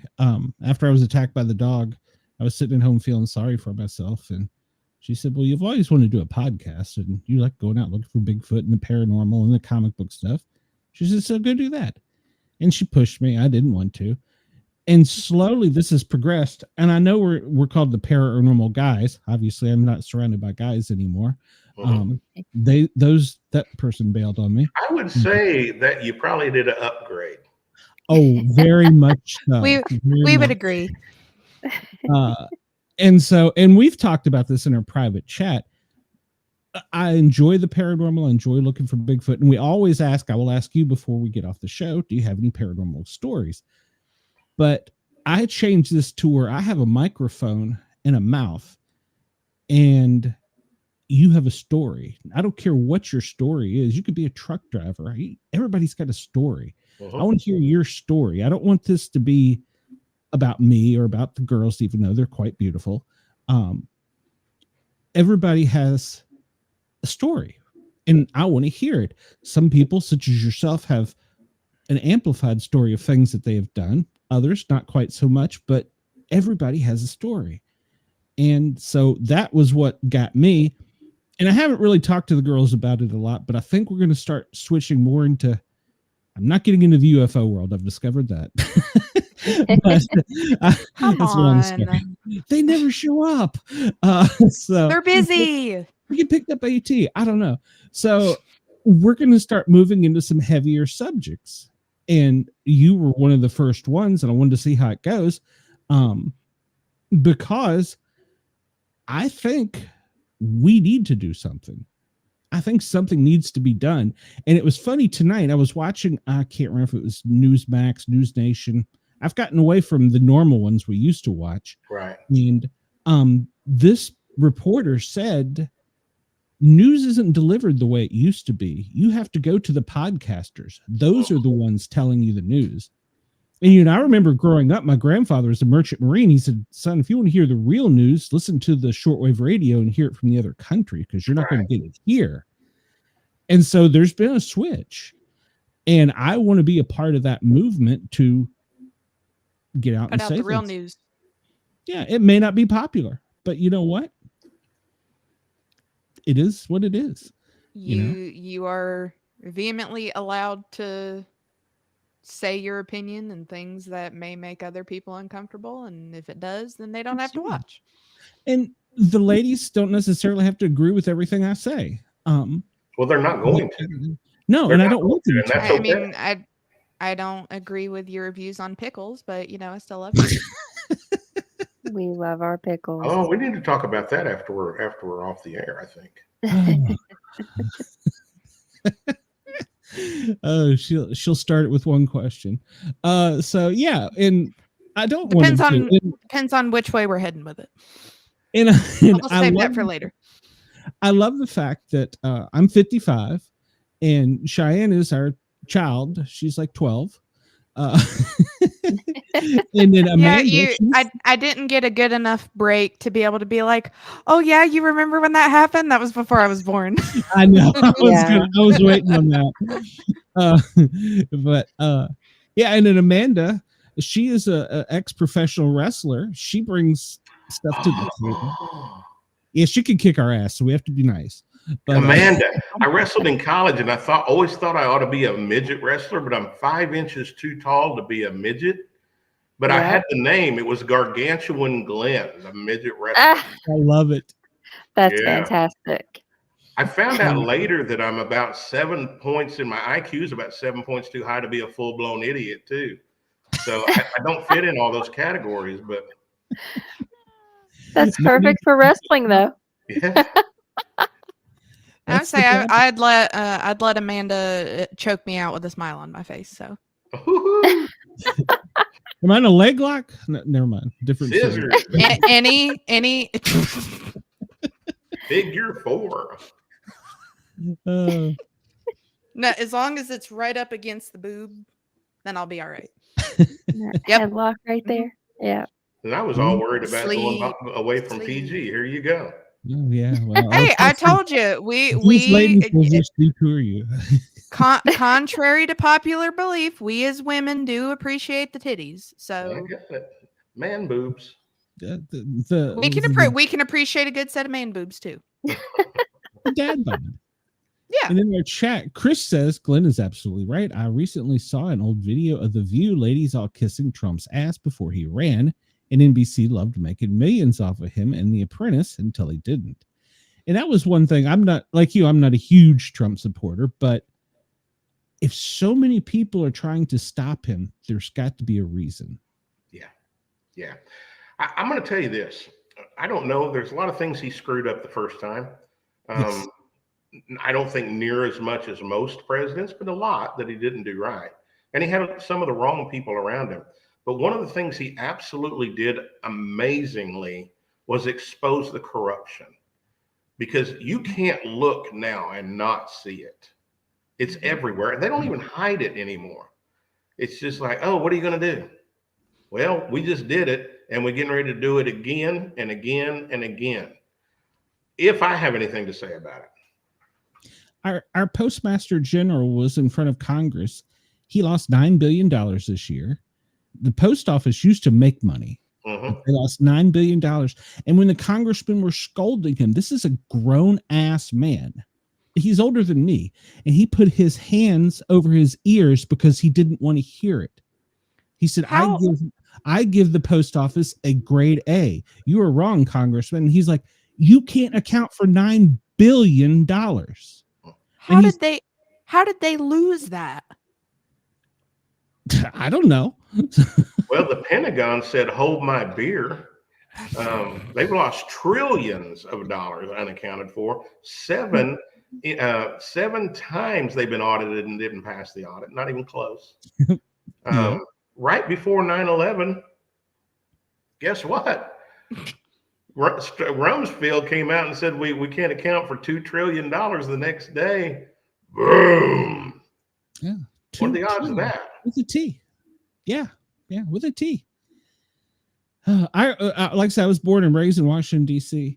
I know firefighters that were on the ground at the Pentagon. The company I volunteered at when I was a juvenile delinquent was like 5th or 6th end. I mean, they were actually there on the ground. There was no wings. There was no plane parts. No. But yet they said it all disintegrated and folded in. Yeah, that's not physically bullshit. But, well, since I've been a flight medic, I've talked to many pilots. You have to have at least 200 miles, 250 miles an hour to keep a plane that size aloft. This thing was 10 feet off the ground, came up over the Potomac, down over the GW Parkway, missed telephone poles, trees, traffic lights, and hit it precisely. Yeah. Bullshit. Well, here's what I'm going to tell you, though. My butt was dumb enough to believe that for about 16 years. I'm telling you, I was the brainwashed masses. Why wouldn't we? I was the soldier that did whatever they told me to do. Just believed it until I found out what happened to me is happening to a lot of people. And it caused me to start looking. And that's what I encourage people to do. Open your eyes and look. If it doesn't make sense, that's probably a good place to start looking deeper. Well, we were talking about this in the first hour. You know, these drones or whatever these crafts are that are coming into the East Coast. Our government is telling us they don't know what it is. Now, granted, we may be a little misguided in thinking that our government is all knowing and everything, but they have zero answers. So that either means they're lying through their teeth, which is what I believe, or they really are that incompetent. And if so, we need to get them out and get some people in to figure out what the hell that is up there. They did finally come out and say they were Iranian. I saw that today. Yeah, I saw that today. The Defense Department, she came out, the Deputy Press Secretary, and I watched the interview. She quickly, no, that's not it. Next question. And she didn't even say, oh, that's an interesting theory, or I've heard that one, or nothing. She's like, nope, it's not them. Next. I would say it would be a big mixture of lies and dumbassery. See, that's the thing. They're not hiding it anymore. They're not doing a job of hiding it anymore. It's obvious that, well, now we don't know what that, bull crap. You know exactly what's going on. And why are you not? They'll be holding it right here and being like, no, you don't. I'm not. No. I'm telling you, the sky is green. Look, it's green. Shut up. Believe it. That you don't think that's green? That's definitely And green. people believe it, you know. Wear 2 masks. It's for the greater good. They say they don't work right on the package. Oh no, it's for the, and there's still people pushing that today. They're still down here wearing these dang things and looking I'm a hazmat tech. And when I have sat and actually had a meeting with the fire chief about 2 months before this came to the United States. I said, we need to start buying gloves, masks, hand sanitizer. First off, he told me I was an idiot. And I was kind of like the person that helped with medical training and did stuff. He said, that's never going to come here. I said, no, wait a minute. Hold on. We're a small city outside of metropolitan Atlanta, the largest international and busiest international airport. 60% of our citizens are employed by that airport. Mm-hmm. How do you figure it's not going to come here? And so they were totally not. And then they came out with, we'll wear these masks. And I said, Chiefs, you all have to have went through the same hazmat classes I went through. If you can smell a fart through that mask, you just inhaled a hazardous chemical. Yep. So the particle is too small. I even went and looked. Virginia Tech was the college that did the most research into finding something. And they finally come up and said there's nothing that you can put on a human where they can breathe that will stop this from entering them. It was, I call it the biggest test of obedience the world has ever seen. Agreed. And they pushed it and pushed it and pushed it. It got to the point where you got to wear 2 masks.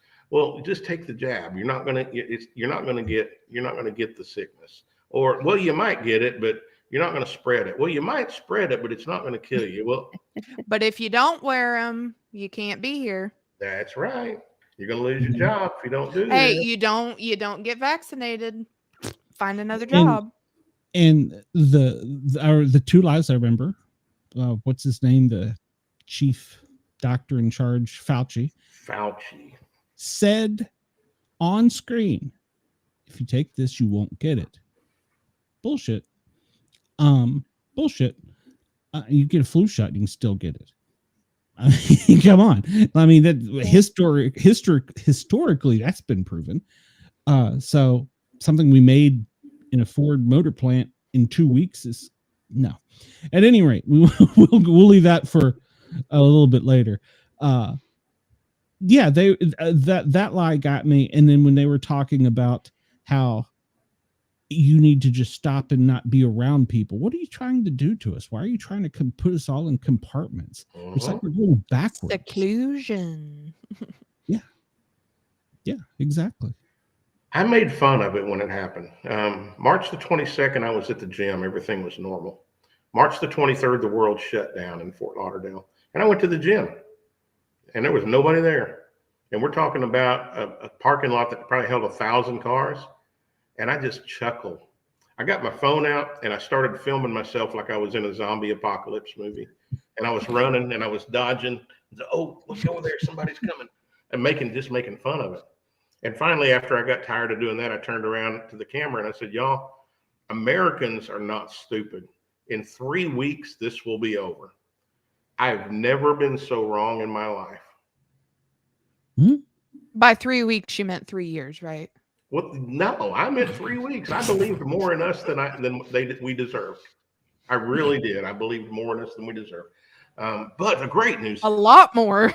Oh yeah, the great news is through all of this, and where it's becoming so obvious, the corruption, the lies, everything that's taken place, that it's so obvious now that even people that didn't want to believe it are believing, and they're seeing what's going on. I don't know that we're in the majority yet, but we're pretty daggum close. And that gives me some hope. Chris says, I haven't believed a word from our government since their Kennedy magic bullet theory, and I wasn't even alive when that happened. That was the ice bullet, was it? No, that was the one they found at the bottom of the bed later on or something. I can't remember, but yeah, the magic bullet. Yeah, but 2 shots, but he was only shot once. Anyhow, that was before my time too. But yeah, you're right. And I remember when I took some classes, they taught us say things 3 times because that's the way you get people to believe you. Because if you just keep telling them that's the way it is. When you teach, tell them 3 times. On the 3rd time, they'll have it.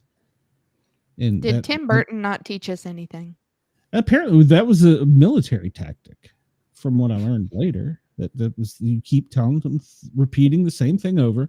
And well, one of the news stories I read for the radio show today, there's a psychological condition where people would rather believe the lie than admit to themselves they've been fooled. Yep, that's truth. Yeah. There's a name for it, and it's got a long. I'm a paramedic. Cognitive dissonance. Probably a start. The video of school kids playing through musical instruments with masks in their mouth, holes cut out, should absolutely embarrass us as a species. Agreed. Yep. Agreed. But yet, we still live in a world where people believe that is, as you call it, the norm. And that we're going to have to, I see them all the time. And the ones that get me, we had one of the county or city commissioners come and tell us that during our tour of duty at the station, we're there for 24 hours. Since we're not with each other for the rest of the time, we need to wear masks and gloves when we're around each other in the fire station because we don't know what the other person's been in contact with. And I said to my chief, I said, I know I'm going to get this because last shift, I was in the middle of a street wrestling a guy that had a temperature of 105, was sweating like a pig, was drunk and high, and didn't want to go to the hospital. And he was tested positive because you just told me. I said, so I know I'm going to get this. I didn't get it from that one, luckily. I said, but yet you want me to wear gloves and a mask in the fire station. It's not happening, Chief. Not happening. And that even the Chiefs, I couldn't believe the Chiefs. These people have sense. Well, you would think. You would think. Oh my God, the mask, because there was a shortage. They came around and they said, all right, you're going to be given one mask and you'll use it until you can't use it anymore. And I said, well, they're one-time use. It's on the box. Mm-hmm. And, I'm the hazmat tech guy. Apparently you guys are dumb. So they come back around with brown paper bags. And I said, well, this is what the police use to keep evidence in. So once you're done with your shift, spray the inside, and I'm not making this up, spray the inside of the brown paper bag with Lysol, put your mask in it, and then put it in your gear locker out in the bay. The one that's also got all those carcinogens from the carbon and stuff on from the fires that were in That's that fine. same locker, and then That's use fine. it again next shift. Mm. And I was like, Chief, I'm not doing that either. And I said, that will kill us. Do you hear And the stupid coming out of your own mouth? that was some of the words I used. I was told I was insubordinate. And I said, Maybe your a next little bit. round, I will have a printout from NFPA, National Fire Protection Association, OSHA, Lysol, the corporation. I will have their MSDS. I will have plenty of proof for you that you were wrong. He wasn't gone a half hour, and he come back. He goes, you're a smart ass. I said, no, I'm the only one trying to save our whole damn department from dumbassery. Yeah. Textbook Can't fix programming. stupid.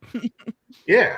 Textbook programming and brainwashing, fear, trauma, and lies over and over and over. And people just started believing it, and they still spew that crap out their mouth when there's so much evidence against it. But they won't see it. They won't look. That's conspiracy. That's not real. Have you ever noticed a lot of these conspiracies start to become real? Say that one more time.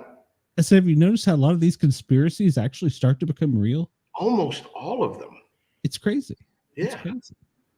Yeah. I learned my lesson. Yeah. Well, Glenn, you must be doing something right because the younger generation there with Cheyenne and she's catching on. Of course, I've got her in public safety now, so I might have corrupted her. And Amanda, from day one when I met her, I knew she was switched on. So yeah, it's not about being right or wrong. It's about being open-minded and awake enough to see when there's truth and when there's not. Right. One of those catchphrases for the younger generation is "my truth." Well, that's my truth. Well, no, truth is truth. You can't have your own version of it and call it truth when it's not really truth. It may be the way you feel, And if you feel that way, that you want to feel that way, that's okay, but that's not your truth. And so much has been bastardized. So much of our language has been bastardized to mean something. Oh God. Yes. So I mean, we're in a strange world. But I think, in my personal opinion, this may be one of the greatest times in recent history to be alive, because we actually have an opportunity to be a part of the solution. Well, and a thing too is I think there are a lot more like-minded, aware people out there that I want to say maybe are more afraid to put out there that they know that what they're reading and seeing every day is a load of BS, but they, the media is so much of it, they don't want everybody else to see that there are a lot more people out there that are aware of everything than everybody thinks. Well, they're going to continue to lie, even though they know we know better, because some people still going to believe the lie. Mm-hmm. Even there's always going to be that one person. Yeah, and then they'll die on that hill saying, "I heard Obama say it. It's true. I heard CNN say Joe it." Schmo can go stand up on the hill and die, just as long as he does it out over there. Yeah. I was working on both election days for Obama on an ambulance, and I picked up so many people that were drunk and disorderly, had been arrested, who believed they were going to be let out of jail soon, and that they were going to have a free car, free house, all this. I'm like, who's paying for this? So, yeah. It's a crazy world. I'm enjoying watching a lot of it. You got a comment come in. I can't see it, so you're going to have to see it. Chris says we spent a few years of constantly having our legs peed on and guaranteed it was just raining. Oh, that's 100%. She's right. She's right. But I'm enjoying watching the some of the people that you don't think are going to change their mind.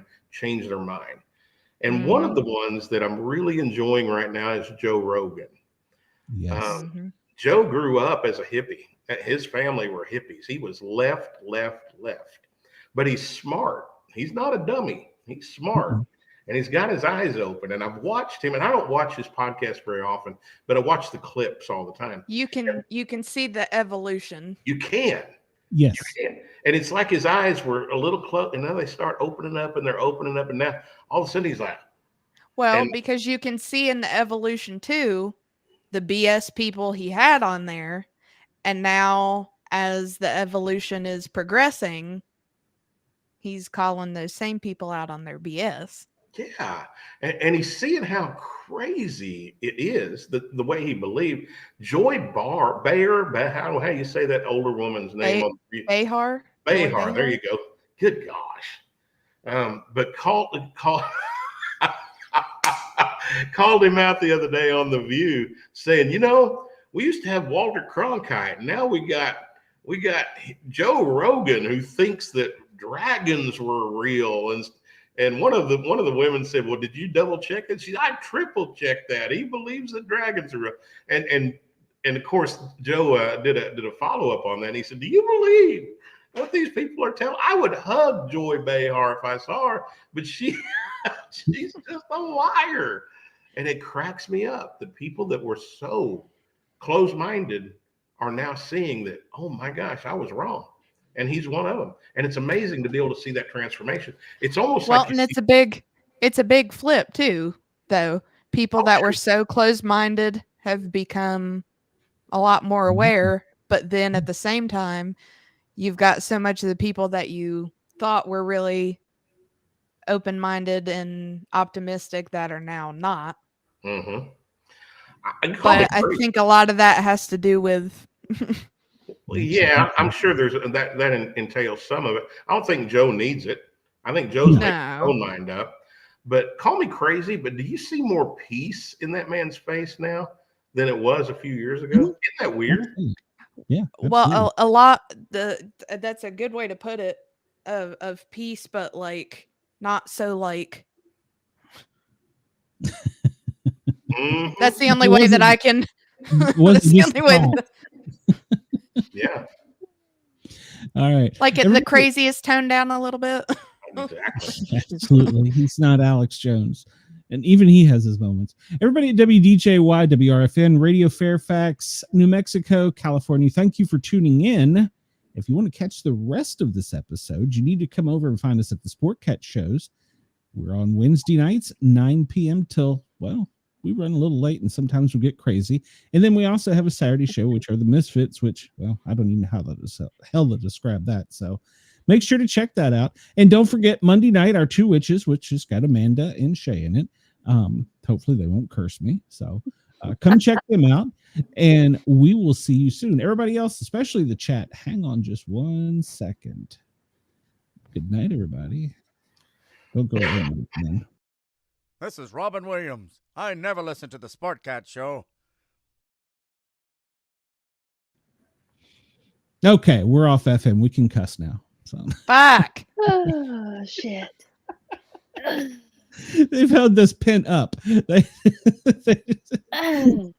Big stretch. Fuck. Oh, now it's time to go adult.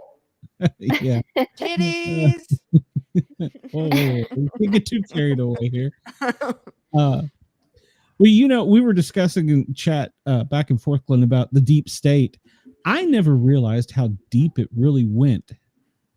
But man, it goes so deep and people just don't realize it. I remember at the beginning of the Ukraine war, this is one of the things that really woke me up. I think I told you this. They showed they were evacuating the children, especially the girls, from Ukraine because of the war. Where did they evacuate them to? And now we're how many years later, and where are they? Where are the kids? Where are they? You know, a big understand. thing too, when Glenn, when you were talking about the gentleman that you were working with that was getting the kids out of sex trafficking. Mm-hmm. I don't recall the gentleman's name off the top of my head, but you'll know who I'm talking about. Craig Sawyer. The guy that played Jesus in the Passion of the Christ. Oh yeah. Jim Caviezel. Yes. The shit that he caught for doing that movie on the sex trafficking. Mm-hmm. Oh yeah, and he's a nice guy. What's the deal with that? Well, it's that cognitive dissonance again. And Craig and I interviewed Craig for this movie. Craig has a organization called Veterans for Child Rescue. He also works with Jim Caviezel, and I lost the guy's name that it was written after. I met him, did a show with him in Michigan. Can't think. Anyway, it'll come to me. But and Craig and I had this exact conversation. And I said, you know, here's the thing, man. People don't believe it. You know, there's 350,000 children a year missing in the United States. That's 1%, 1% of the population that goes missing. And they're not like they're found walking down the street. They're just never seen again. So what are the odds of that, you know?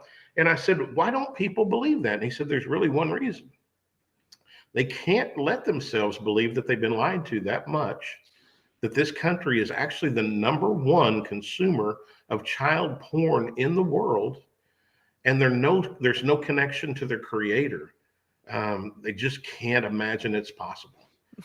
So, and he's right. And they're rescuing these kids all over the country, and it's in every neighborhood. It's everywhere. It's the sickest, most depraved thing you can think of, and it's happening in this country that I love.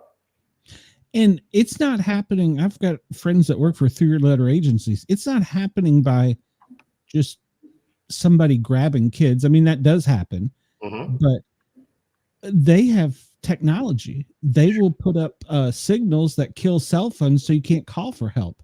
I didn't know that until here recently. So they use technology. He said, and they know, they are professional. He says, he said, yes, you will have the person that carjacks somebody and the kid's left in the back seat, or somebody will just grab a kid. He said, but there is a whole market and they use technology to their advantage. Mhm. Part of the reason the border is open is the sex Mhm. trafficking of the children coming across the border. The drugs make the cartels money, but Mhm. you can sell fentanyl one time. You can sell an 8-year-old boy 50 times a day until he dies. And that sounds brutal, but that's just true. Mhm. It's disgusting. It's satanic. It's gross. Did I say disgusting? To the point, really. I mean, that's not even enough. Also disgusting. Yeah, it's not even descriptive enough to describe it. It makes me, ugh.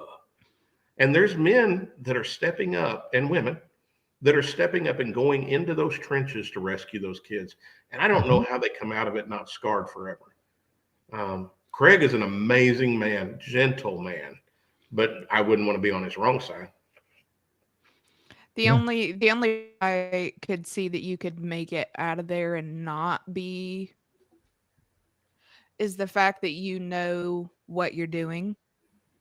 You've just saved at least a life. Yeah, my friend in the GBI, he tells me, he says, that we recruit for our department. He said, but we can't keep people because you have to go undercover and you have to be the bad guy. Mm-hmm. And he says, it's not easy. And I was like, how are you not an alcoholic? I don't understand. I couldn't do it. What does Chris say? I always thought that after Soul Asylum had that music video showing all those missing kids in the 90s, our world would finally realize what a problem it was. I was dead wrong. Yeah, you absolutely. Well, that's another thing is in my generation, the war on drugs. We're going to win that war. They don't want to win the war. How many years have we been saying that? No, we didn't. Now, our damn dolphins have fentanyl in them, for Christ's sake. So that's the CIA's paycheck. They don't want to win that war. They want us to think they do, and that's that lying and betraying deceit again. I mean, this is not the country that I fought for. Yeah, they'll come out and say, oh, well, there's a new drug now. Mm-hmm. Okay, well, can't we eradicate it? I mean, yeah, we got rid of like polio. I mean, sure. And that's the thing with child sex trafficking and the child porn as well. Do you think it could actually get that big if the government if the government didn't allow it? No, they could eradicate it or get close to eradicating it. It'd be a case here and there, but they could get rid of it now. Because you can't tell me it's just barely sliding by them.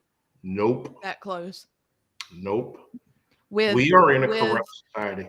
With the crap that they can see from us on the daily, you can't tell me that they aren't fully aware.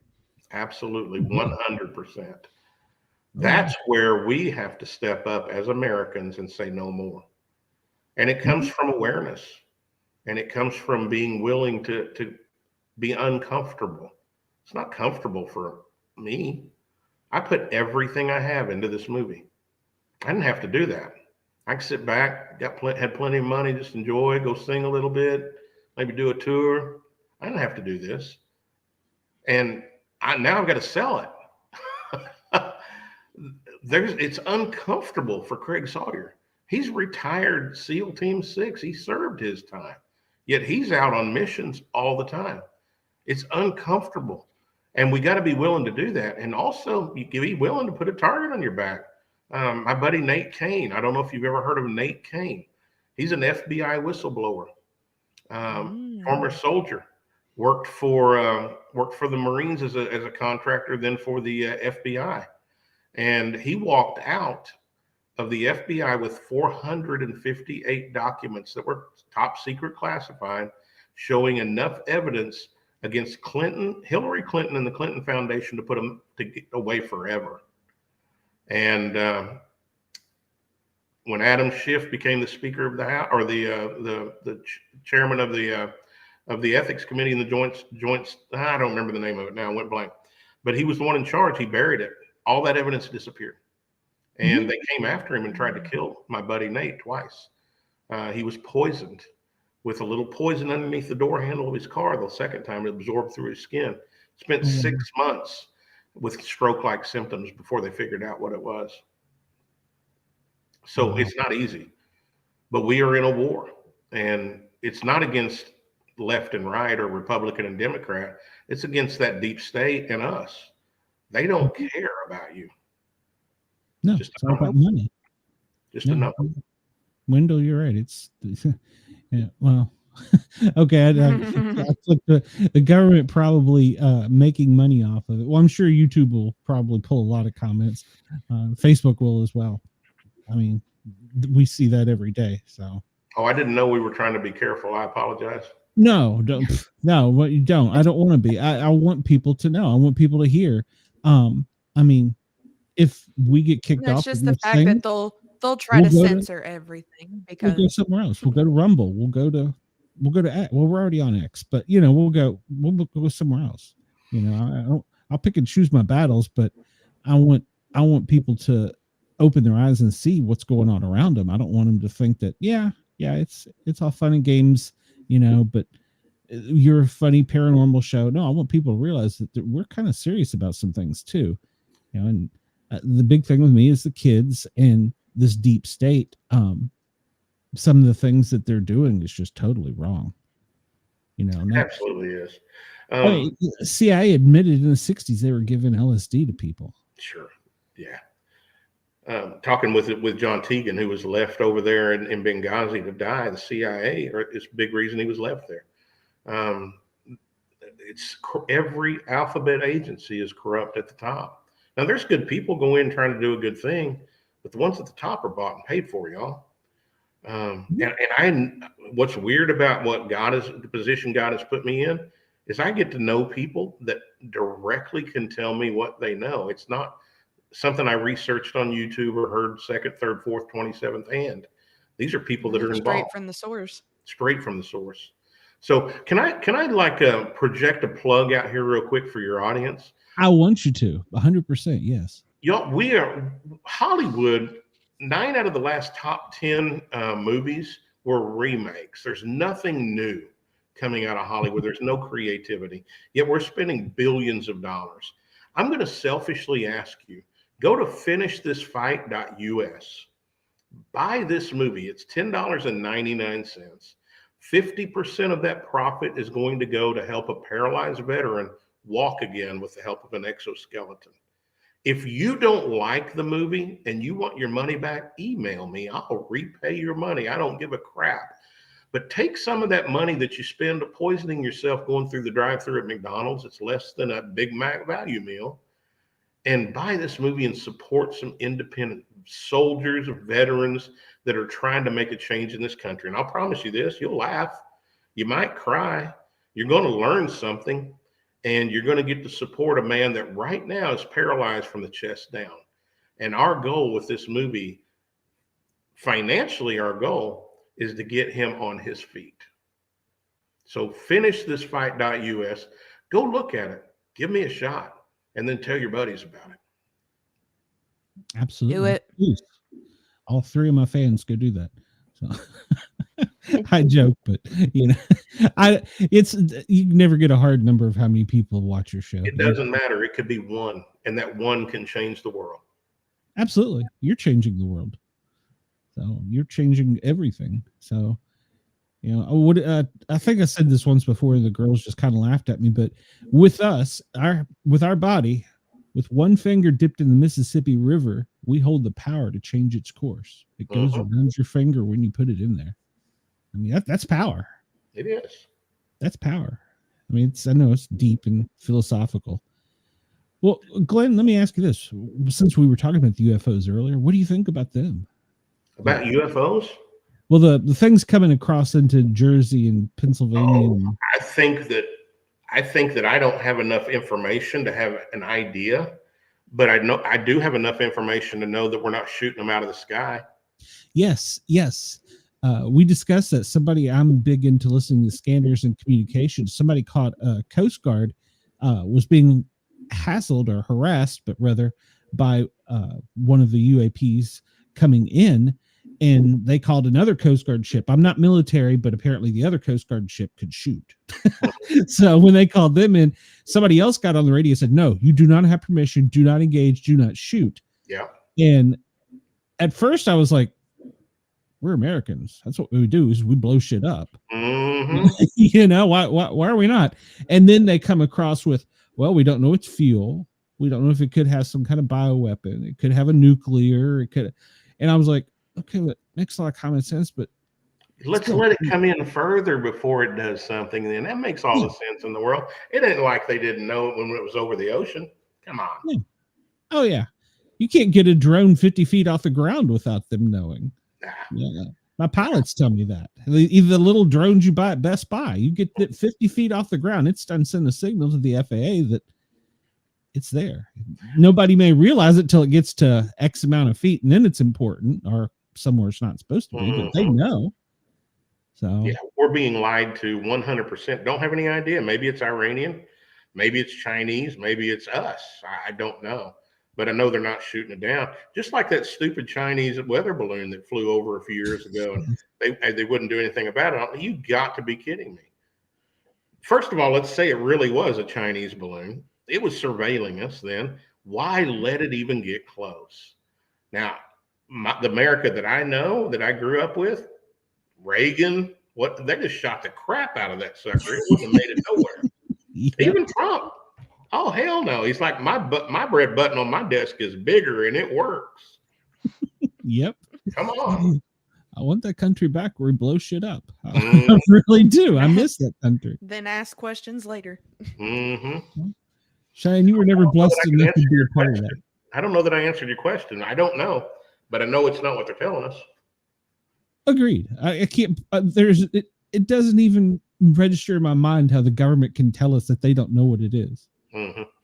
Well, see, the thing is, your cell phone off and they can still listen to you. I know that from enforcement agencies I work with, but you can't tell me what the hell that is. Yeah. Bullshit. See, the thing is they could tell us and it'd still be. Yeah, would we believe it? You know, Be like, yeah, sure, that's what it is. Well, most people, they've conditioned to not be able to handle the truth. So when the truth really comes out about what's going on, that's why it's difficult for some people. It's that cognitive dissonance we were talking about. That because then they have to admit they believed the lie all this time. Mm-hmm. It's hard to do. Even if it's aliens, tell us. Yeah, we might be friends with them. I'd like to meet Alf. As long as they're eating the cats. So. Yeah, it's Alf. He's eating the cats. That's right. It's fun. They conditioned us to that. What, in the 80s? Mm-hmm. I think Amanda's having some internet problems, so she didn't go out disrespectfully. I think she messaged me and said that her internet was. Tell her I was offended. Oh no, Amanda's not like that. No. But yeah, you're right. It's 100% what they feed us is what that's our pablum. Mm-hmm. So, yeah, and I believe that Hollywood's a big part of it as well. 100%. Well, you do any digging at all, realize the CIA has been involved with Hollywood since the 60s anyway. Think about it. I mean, some of the movies that have come out, and then we find out later that this stuff's really happening. They advertise what they're doing. They let us know what's there. And then, we don't see it until 2 decades later. But freaking crap, what worries me a little bit is the Terminator series and all this AI that's going on, Yeah. What's that about? And we were just discussing this earlier. There's now a computer chip that can go into other dimensions with its processing. What the hell is that about? I'm not smart enough for that, baby. I graduated the 4th grade with honors. My GED doesn't take me that far, so no. I'm with you there. I got hung up in general math. But that just somebody knows what's going on, and even to get back to the kids, why are they not letting Diddy out? He has a right to get out. That's the criminal justice system. He has because they're going to kill him if he gets out. Or he's Innocent until proven guilty. Oh, that doesn't happen anymore. No, I'm living no. proof of that one. No, they're afraid to let him out because they know what is about to come out. Well, it didn't stop from killing Epstein, did it? Or moving him or whatever happened. Yeah. I still that was a big. He hung himself with guards watching him. Nah, the camera's turned off. And did you see the picture? And AI is crap. You know, who knows what to believe anymore? But the picture of him coming out on the gurney without his feet, there was no feet hanging out the end of the gurney. Yep, I caught that as a paramedic. Yeah, and the ears were different, and I don't know. Well, this killer they caught, the CEO killer. I don't believe that's the same guy. No, and I just saw something right before I came on with you. The kid that they're saying is the one that did it. His family is healthcare, made their fortune through the healthcare and pharmaceutical world. Mm-hmm. They own a bunch of nursing homes, if you will, and come on. And he happened to have a manifesto on him. What? Yeah, now, if I'm going to go kill somebody, I ain't going to write you a 3-page manifesto and carry it around with me. Come on, y'all. Exactly. Especially I'm going to go to McDonald's and have a little bit of creativity. I mean, come on. Yeah. Something my wife told me, and I haven't researched this, to take this with a grain of salt. It could be truth or not. She said that he was somehow related to the killer was somehow related to Pelosi. Oh, that wouldn't surprise me. It wouldn't me either, but I don't have that as any proof. But that's what she may have got her news from TikTok. I don't know, but heck, some of those people are more right than the real news. So, you know what? I'm taking my makeup off. I'm gonna put my glasses on so I can see. You don't have to be too sexy for Cheyenne now. You've already hooked her. Oh, I've got an image. I've got a. You know, you were talking about earlier about the post offices and how they always used to make money and whatever. And I can't remember if it's Pelosi's husband or if it was Dianne Feinstein's. I think it was Feinstein's husband that owns the property that about, I don't know, hundreds of post offices sit on in California. And that's why he's nearly a billionaire. Good Lord. Yeah, that's how deep that crap runs. And I think it was Feinstein's husband and not Pelosi's. That's crazy. Well, I heard him say that one of the reasons they were to bring the workers back is they're paying $81 million a month in rent, which I don't understand why the government doesn't own the building, in empty buildings because the government workers aren't there. Yeah. 81 million, and that's like that's nothing. That's just a drop in the bucket. Pay some more taxes. Exactly, Chris. Why would he keep the gun? It was a disposable gun, supposedly. Yeah. Or print some more money, you know? Yeah. If you can print a gun, surely you can print money. I mean, exactly. I don't know. I'm not that smart, but I think the world is working against us. But I think if we keep plugging away, like you said, and it does only take one voice because your neighbor may be afraid to say something, but if they know that they can speak to you, and that was one of the reasons I believed that Trump won the first time was because people didn't say who they voted for. Mm-hmm. They lied. Great. Conservatives have been quiet for a long time. We're quiet people. We don't make a ruckus, and we've been way too quiet, and that's starting to not take place anymore. And Trump's one of the reasons. Like I said, I wasn't a big fan, but the more I saw the size of his cojones and the deep coming after him, and the more he makes me laugh. I mean, he makes me laugh the way he trolls them and gets them their heads spinning. But because he's done that, now other conservatives are more brave. You know, courage comes from light and for the darkness being exposed and from realizing that you're not the one that's alone. I interviewed with Stu Peters. I interviewed Stu Peters for my movie. I don't know if you know who he is or not. He used to have the #2 podcast in the world behind Joe Rogan.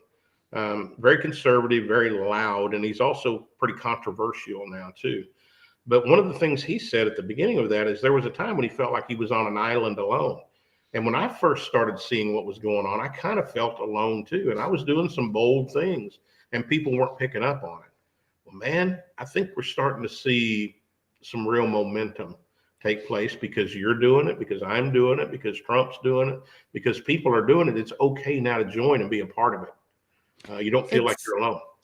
It's funny, at a previous job I had, it was something very similar of like, well, if you say something about it, then what's the repercussions of that? And I was like, well, I don't know if I'm the only one feeling like this, but if I say something about it, what happens then? And then I finally asked one of my coworkers, like, okay, am I the only one that's seeing this stuff is happening? And I'm not saying it because I have any issues towards those people. It's just something I'm noticing. Am I the only one noticing it? And you could see even with her, it was like there was that moment for both of us of like, okay, do we finally come out flat out and say it? Right. That this is what's happening? And then she was just like, yeah, that's exactly what's happening. And I'm like, no, I need to hear you say you're seeing exactly what I'm seeing. And she's like, yes, I'm seeing the exact same thing happening that you were saying. And I'm like, thank you. I'm not crazy. Yeah, it needs to take place. And it takes one brave person for somebody else to step up and say, oh yeah, I see that too. It takes one. Be the one. Well, and the thing is they have made it, if you are that one person that says anything, You're the bad guy. You're racist. You're blah, blah, blah, blah, blah. 50 million other things. Misogynistic, xenophobic, the words I never heard of before 2020. Agreed. Yeah. You're everything down the list. But fuck you, because you pointed out something that we're clearly doing, but fuck you for pointing it out. Yeah. Yep. Yeah, Beth my wife works for a healthcare organization, and she come home night and she goes, well, this is new. So what's that? She says, a whole department's quitting. What? Your company doesn't usually have high turnover. She says, well, there's this one employee they hired. He's just off probation. They can't get rid of him. And I saw the wheels turning. She says, no one wants to work with him. And she said, so finally, the whole department turned into resignation at once. And management's like, how do we get rid of this guy and keep everybody else? Wow. So yeah, you're right. And that was exactly what she said. She said we have Latinos, we have African Americans, we have Asian Americans. She says the whole department is quitting. She says we have people from countries I don't even know who the hell they are. Yeah. The whole department is quitting because of one guy. Gay, straight, man, woman. Look how much we have in common. Yeah.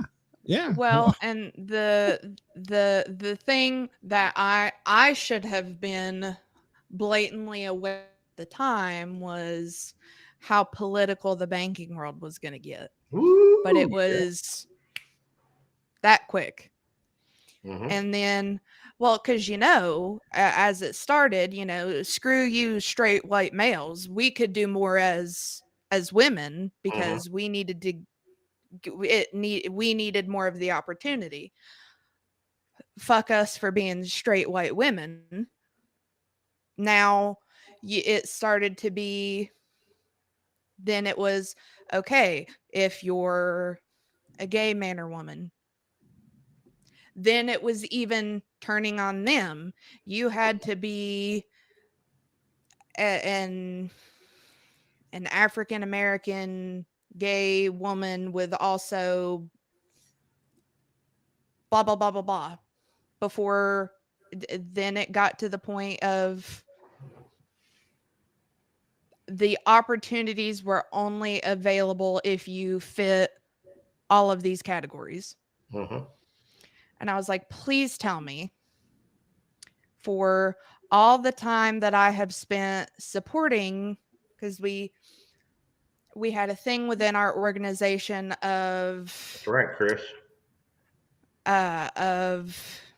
like I participated in our business group for Pride, for disabilities, for a bunch of different things that I put my time into that I didn't have to, but you know, different areas that I support. You know, I support the gay community. I have a disability, things that I have my heart in. And then, you know, I'm putting all my extra time into helping with this, but then it's like, okay, we're going to cut the funding for Pride. We're going to not even give disability a budget. And we're going to cut everything except for this main one. And I sat down with one of my coworkers and I was just like, please tell me that you're seeing that they are only giving these really big opportunities to people that fit these 3 or 4 particular categories. And she's like, yeah, I'm seeing it. Before long, it'll be something even more extreme. Mm-hmm. You You're know, already right? seeing pedophilia. They've been trying to do that for years now. That's a sexual orientation. Minor attracted person. Yep. Well, how do you know they're a person? Maybe they're a cat. They identify as a cat. Yeah. You won't even be able to say person. It'll be minor attracted individual. Mm-hmm. Brain. Then that even might be clarifying it too much. Brain damage, y'all. I have to think about the words too much. Mm-hmm. Oh, like I said, Chris Rock said comedy is dead because you can't make fun of anybody anymore. So, and it's true.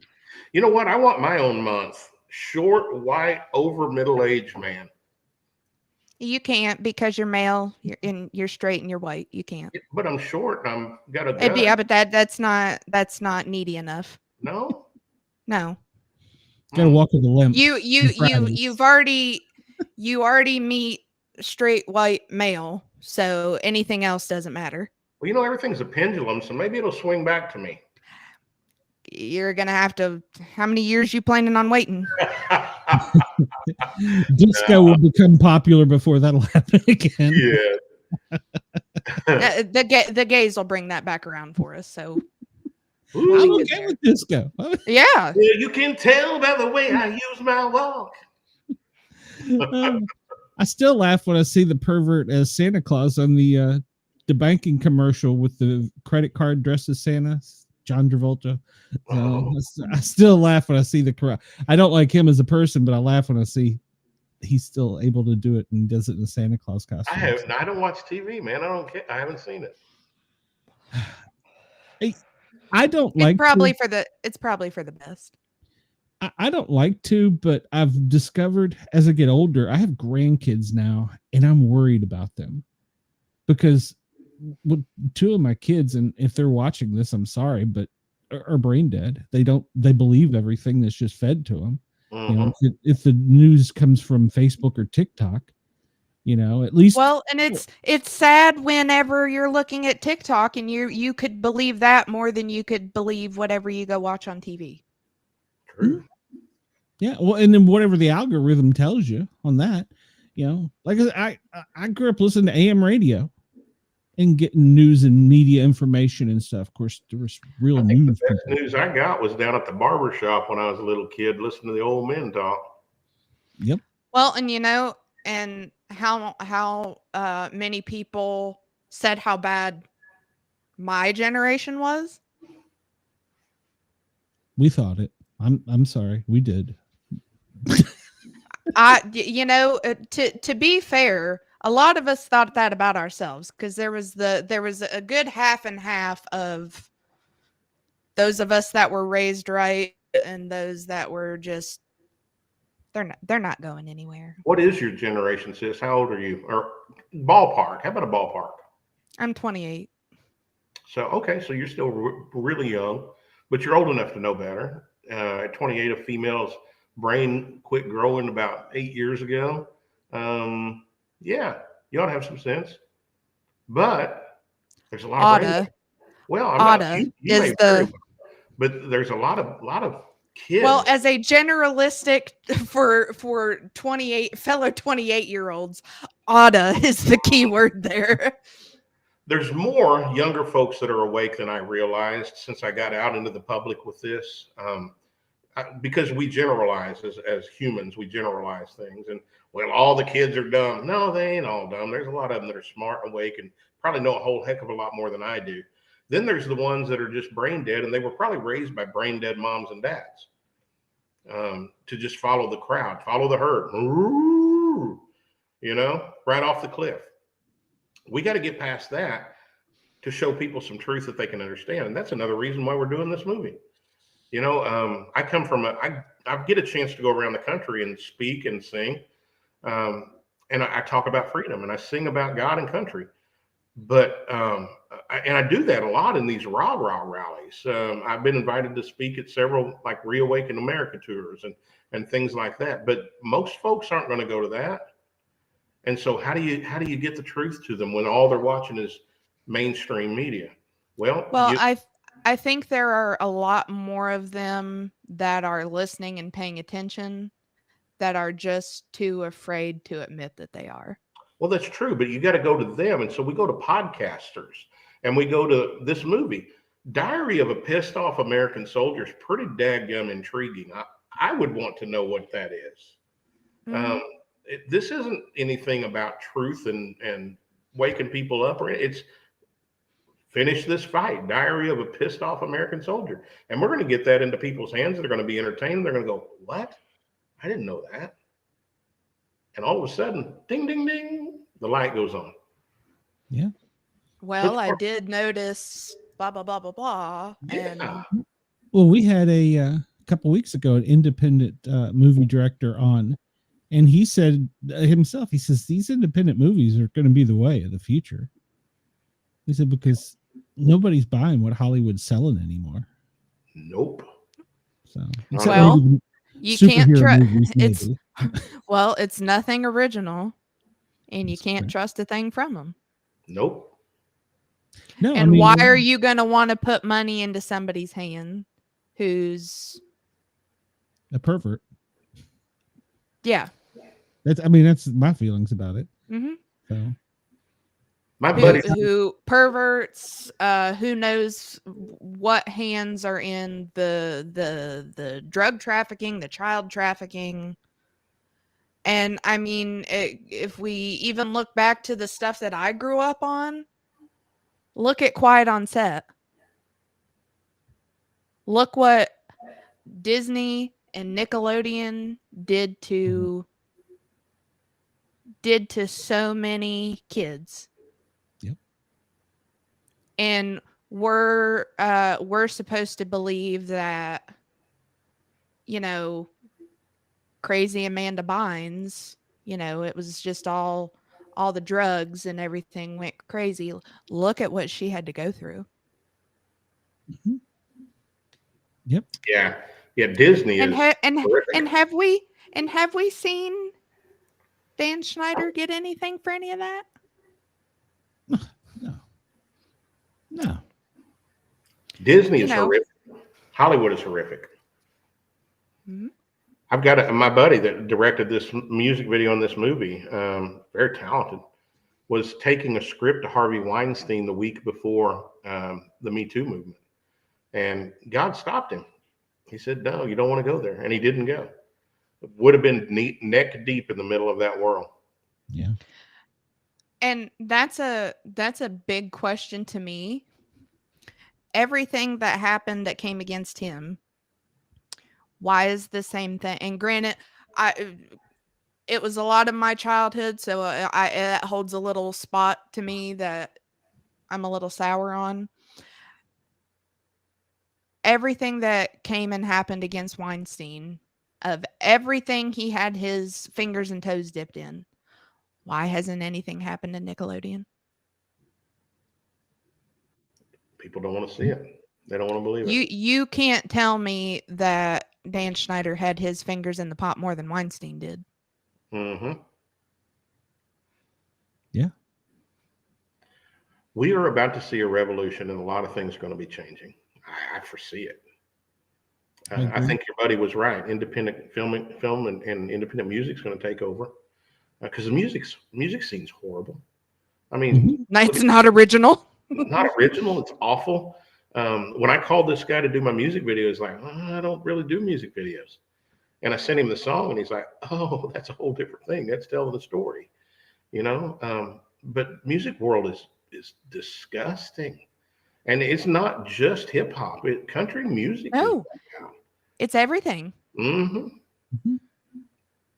It's everything. There have been like literally this tiny little many people that have come out recently that you can be like, well, that's something different. They're actually talented. Mm-hmm. Everything else sounds exactly the same. Yeah. And it's all auto-tuned, and it's all made on the computer. It's not instruments. It's not actual talent. Nope. Nope. Have you ever heard crap, what's her name? Minaj. What's her name? Nicki Minaj. Mm-hmm. Have you ever heard her sing live? Why would I? Yeah. Oh my gosh, y'all. No, It's thank bad.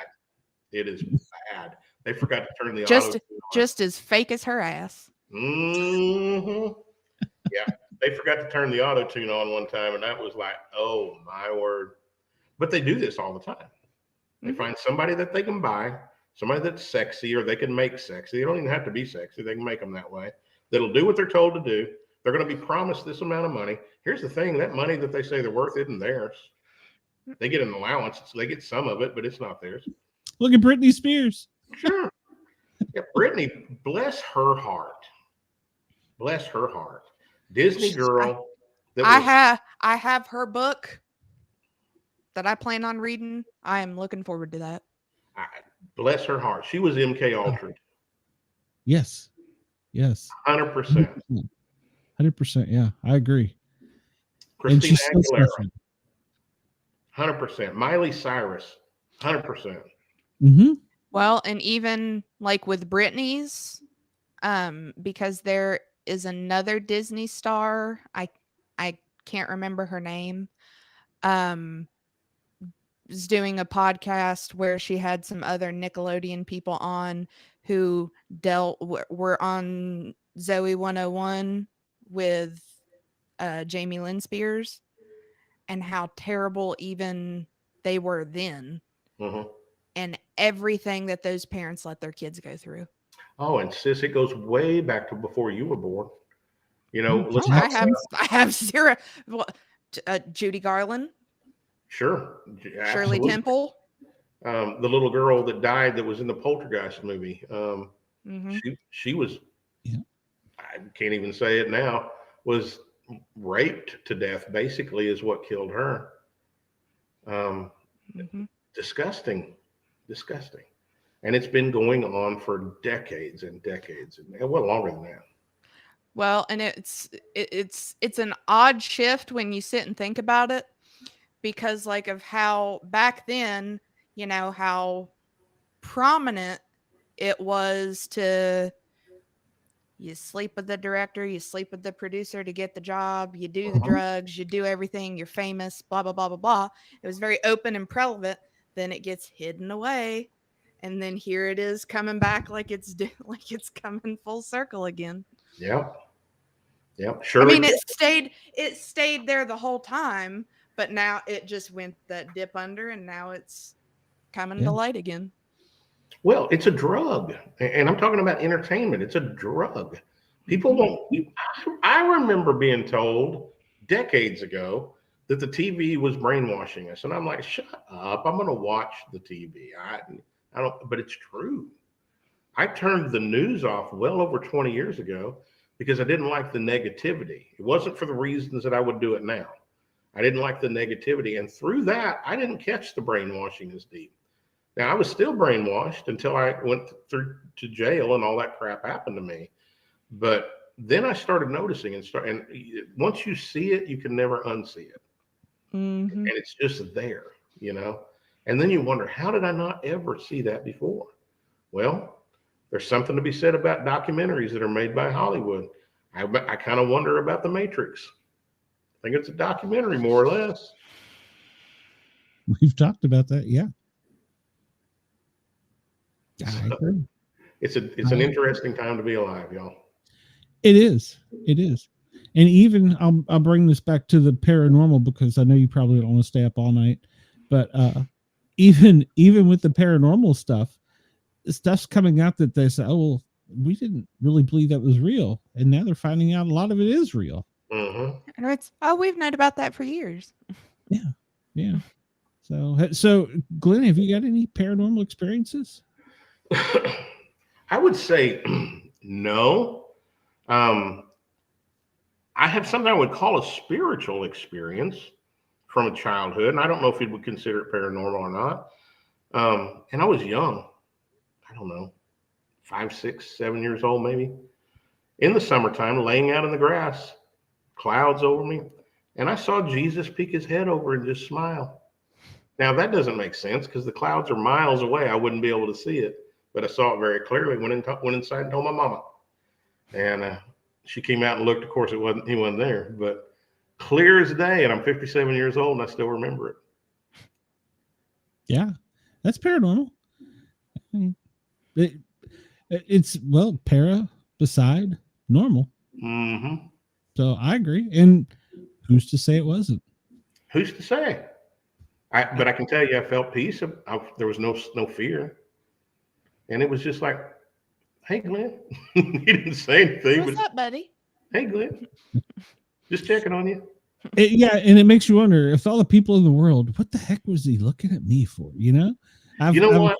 The children just are so much easier, I think, to witness things like that because we've not been programmed to not believe it. So accepting of just, yep, that's what I saw.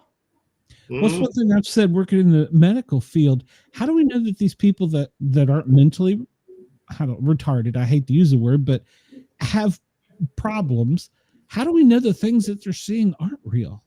We Maybe. don't. Yeah. We don't.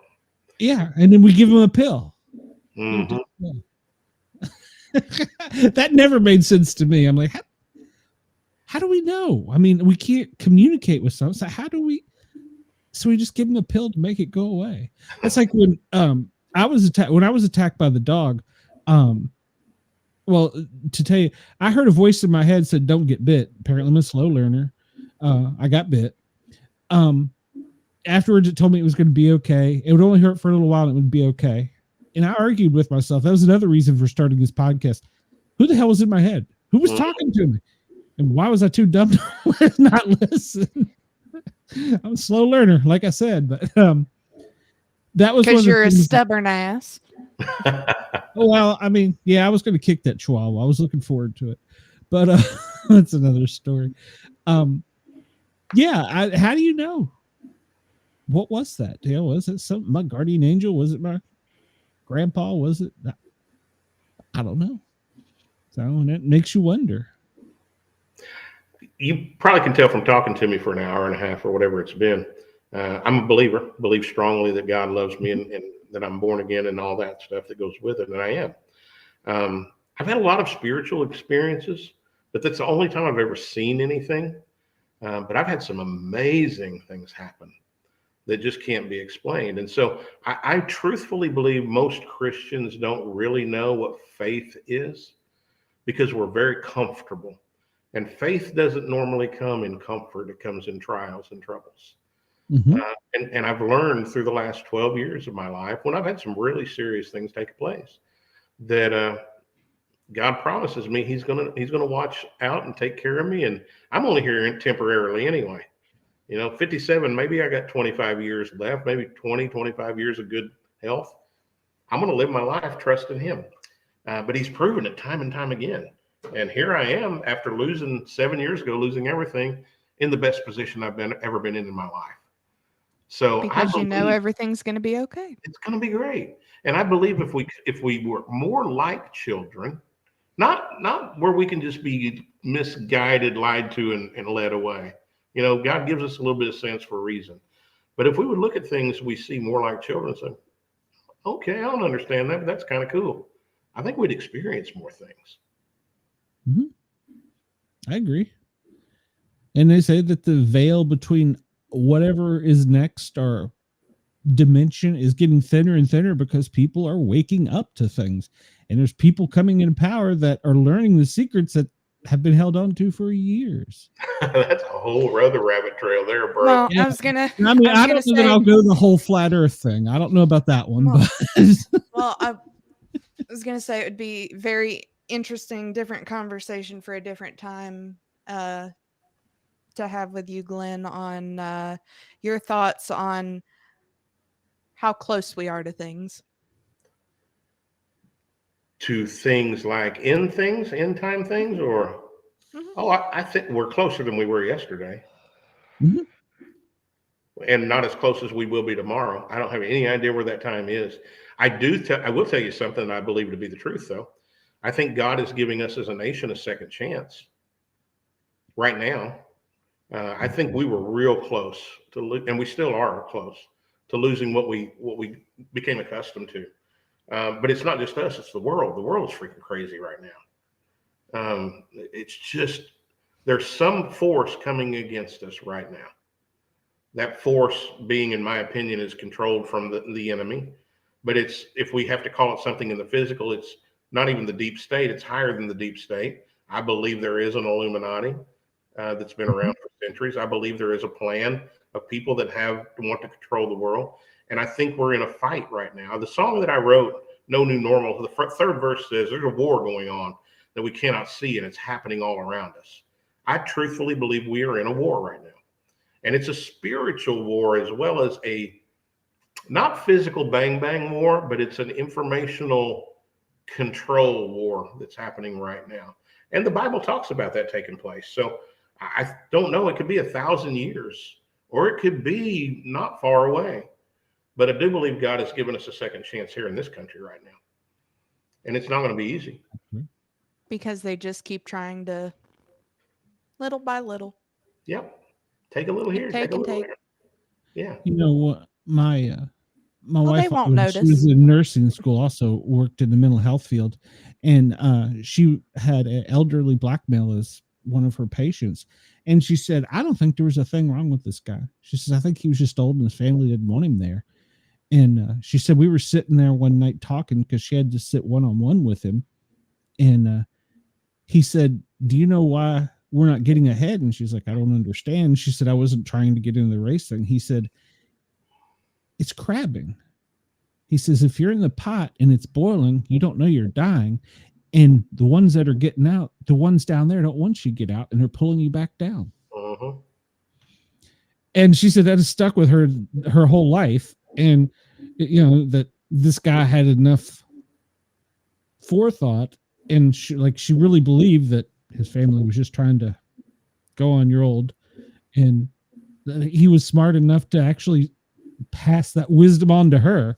And I was like, yeah, that makes a lot of sense. Same with the frog. You boil a frog, they don't know to jump. Started in a cool pot and turn the heat on slow. Yep.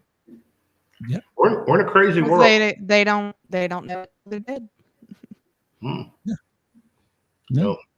We're in a Dolphins crazy said we were world. getting fentanyl. Exactly. Glenn, will you come back? Absolutely. Yeah. Let me get through this next little bit where we're going 100 miles an hour, but I'd be happy to come back. And if you would like, I can set you up with a few people that I think you'd enjoy talking to.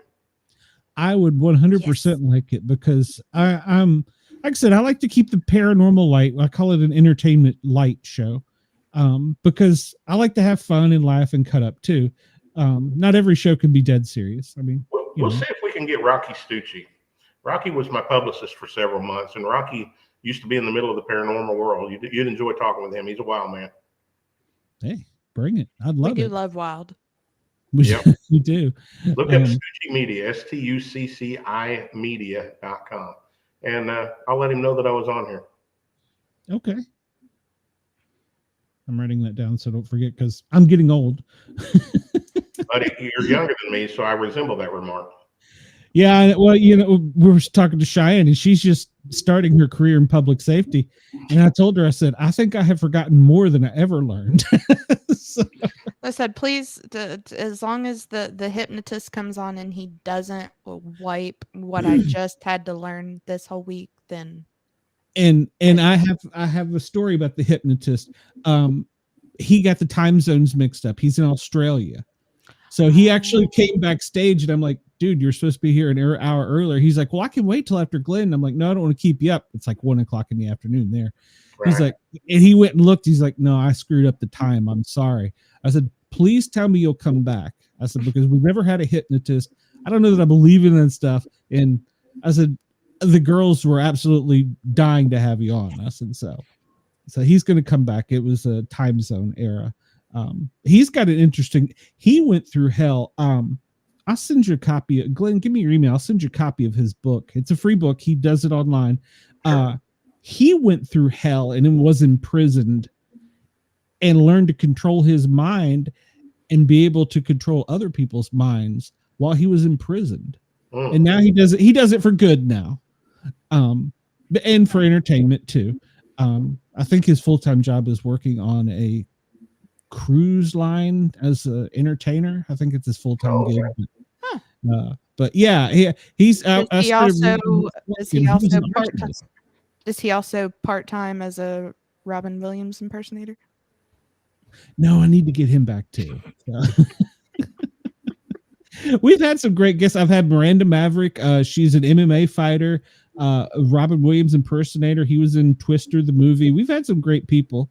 And then we've had some others. I'm sitting here pounding my head going, what the hell was I thinking? So. Well, you'll probably be doing that later, but I appreciate you having me on. No, this has been great.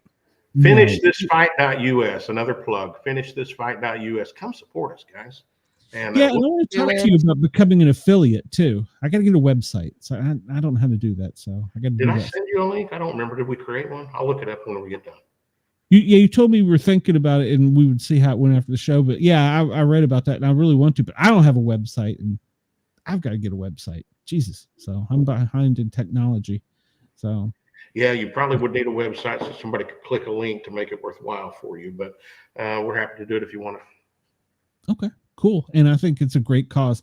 Everybody, please go get the movie, watch the videos. And by the way, have you been in touch with the radio station about getting on the station? No. I know okay, well, I will nudge them again because they love veterans, they love public safety, and they give Cheyenne's on there too. They give us a lot of freedom to kind of do some things. So, yeah, so I would absolutely love to play your songs on there. I think they're great. So you've got a great voice and talent. Well, thank you. I appreciate it. And look good looking like a rock star. Exactly. Wendell says he's enjoyed it. A couple of my guests earlier were singing the praises. So yes, thank you very much. And one last point. You're talking about popular podcasts. Yeah. Howard Stern used to be the most popular. He said last week, if you're a Trump supporter, do not listen to my shows anymore. Okay. How much money do you have that you were just willing to piss off half of them? You know, I mean, it's brain damage. It is absolute brain damage. And well, you know when you're wiping your sweat with all your money, you know, you can yeah. He's a has-been. He's made it. He doesn't care. But I wonder about Howard Stern. What's he hiding? I got from being a little bit in the radio industry. Glenn, it's been a great, I'm sure you meant to put pleasure meeting you tonight. I really hope you come back. Chris is one of our loyal fans and supporters. Thank you, Chris. Yeah, thanks, Chris. And he's slacking tonight. Yes, he hasn't reminded us to like, follow, share, and subscribe. I have a little bit of insight. Howard Stern came up through Washington, D.C., and I was listening to him. He was a little gross even for me, but he really... he was dead to me when he did after the Air Florida crash. He called the next day and asked if they were serving. He wanted to know how much a one-way ticket to the Woodrow Wilson Street Bridge was, and if they were serving ice water. And I was like, I'm done. Yeah, he's not a good dude. Yeah, not a good dude at all. So, but he got a sweet deal. They put him up in a condo in top of Manhattan, limo driver for life. Yeah. Speaking of DC, I'll be in DC this weekend for the first time. I'll be on the Tim Pool show, and they'll be airing Tim that on Pool. the 27th. Very Oh, cool. okay. Yeah. You're gonna be in actual DC or just in the area? I'm flying into DC Friday, so Okay, cool. That's home. It's gonna be snowing, by the way, so and cold. see, I didn't even look the weather up yet, and I guess shorts and flip flops probably are not going to be appropriate. No. My friend KG was on here earlier. I talked to him on the phone. He still lives up there, and it's cold. So yeah, you might want to. It has come Pack down your long that way pants. today. Yeah. It has been cold as fuck. Where are you? West Virginia. The coldest show I've ever done was in West Virginia 2 years ago. I did a show Whereabouts? in Princeton Oh, in the mountains. I'm sorry. It was I'm sorry. 13 below zero that Oh night. my God. Yeah, Yeah. I swore I'd never do that again. You could have went somewhere other than Princeton. Well, I was with Cletus. It's not a. It's yeah. not. You were Oh, okay. That Cletus? makes sense. Yeah, Cletus teach That makes sense then. the country music version of Weird Al Yankovic. Yep. Yeah. Yep. But he's a good dude. We had a great time. I think we play some of his stuff on the Thin Line Rock station occasionally. So. Yeah. He's a good dude. He is you guys would probably enjoy him. He is he's a recovering cocaine addict, and he tells people about it and leading them into sobriety. He's a good dude. Hey, get him, bring him, and you're Isn't- welcome back too. Isn't he a salesman now? No, he is. Well, he's doing some music still, but he flips houses. Oh, okay. Very cool. Yep. Yeah. Hey, we are gonna make a living. I'm still Yeah. trying to figure out what I'm gonna do with the rest of my life, but You know what? Me too. When I I'll grow do up, it I'll one of figure these it out. days. Exactly. That's what my wife said. You became a fireman, so you didn't have to grow up. Pretty much true. I still got to play with the fire trucks and stuff. So yeah. So Wendell, you're only 35. Good Lord, I had you pictured at 62. So and we had in here earlier Greg Ogles. He's not aging well. I believe he's making that up. Greg Ogles is a independent filmmaker, and he just made a movie about Bigfoot. And a bunch of us are going to Alabama where he's premiering it so that we can see it. And he's got some exceptional footage. And he is just He's a hoot. He's a hoot, and he's an up and coming filmmaker, and he's going to go places. And I enjoy every time I talk to him. I learn. I want to finally see some exceptional footage of Bigfoot. Land Between. Okay, is it Land Between the Lakes? Is that the name of this movie? No, hold on. It's Relic Films, and he said that he has. Now I could be wrong on the name of that, but hold on, let me. Wendell wants to know, do you know Dale Boswell? I don't know. Asking me? I guess, yeah. No, I don't know Dale Boswell. Yeah, I've never heard that name. No, you're right. Yeah, it's Land Between the Lakes. And as of yesterday, tickets are sold out. Wow. Yeah, he sold it out. So, but the movie will be available online after the premiere.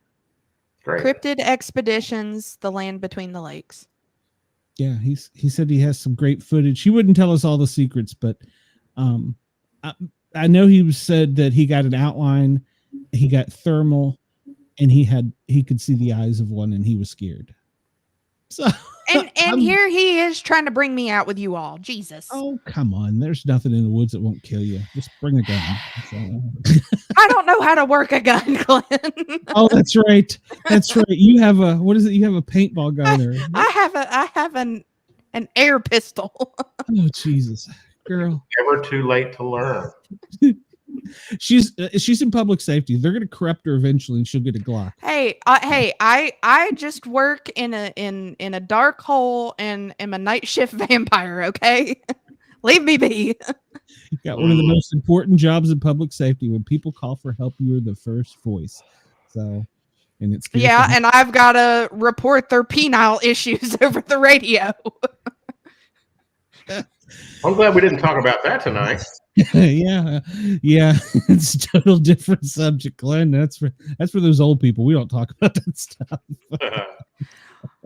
No, I work with a lovely group of gentlemen who do not realize the type of woman that they started working with, and they're like, "Oh, this is gonna embarrass her."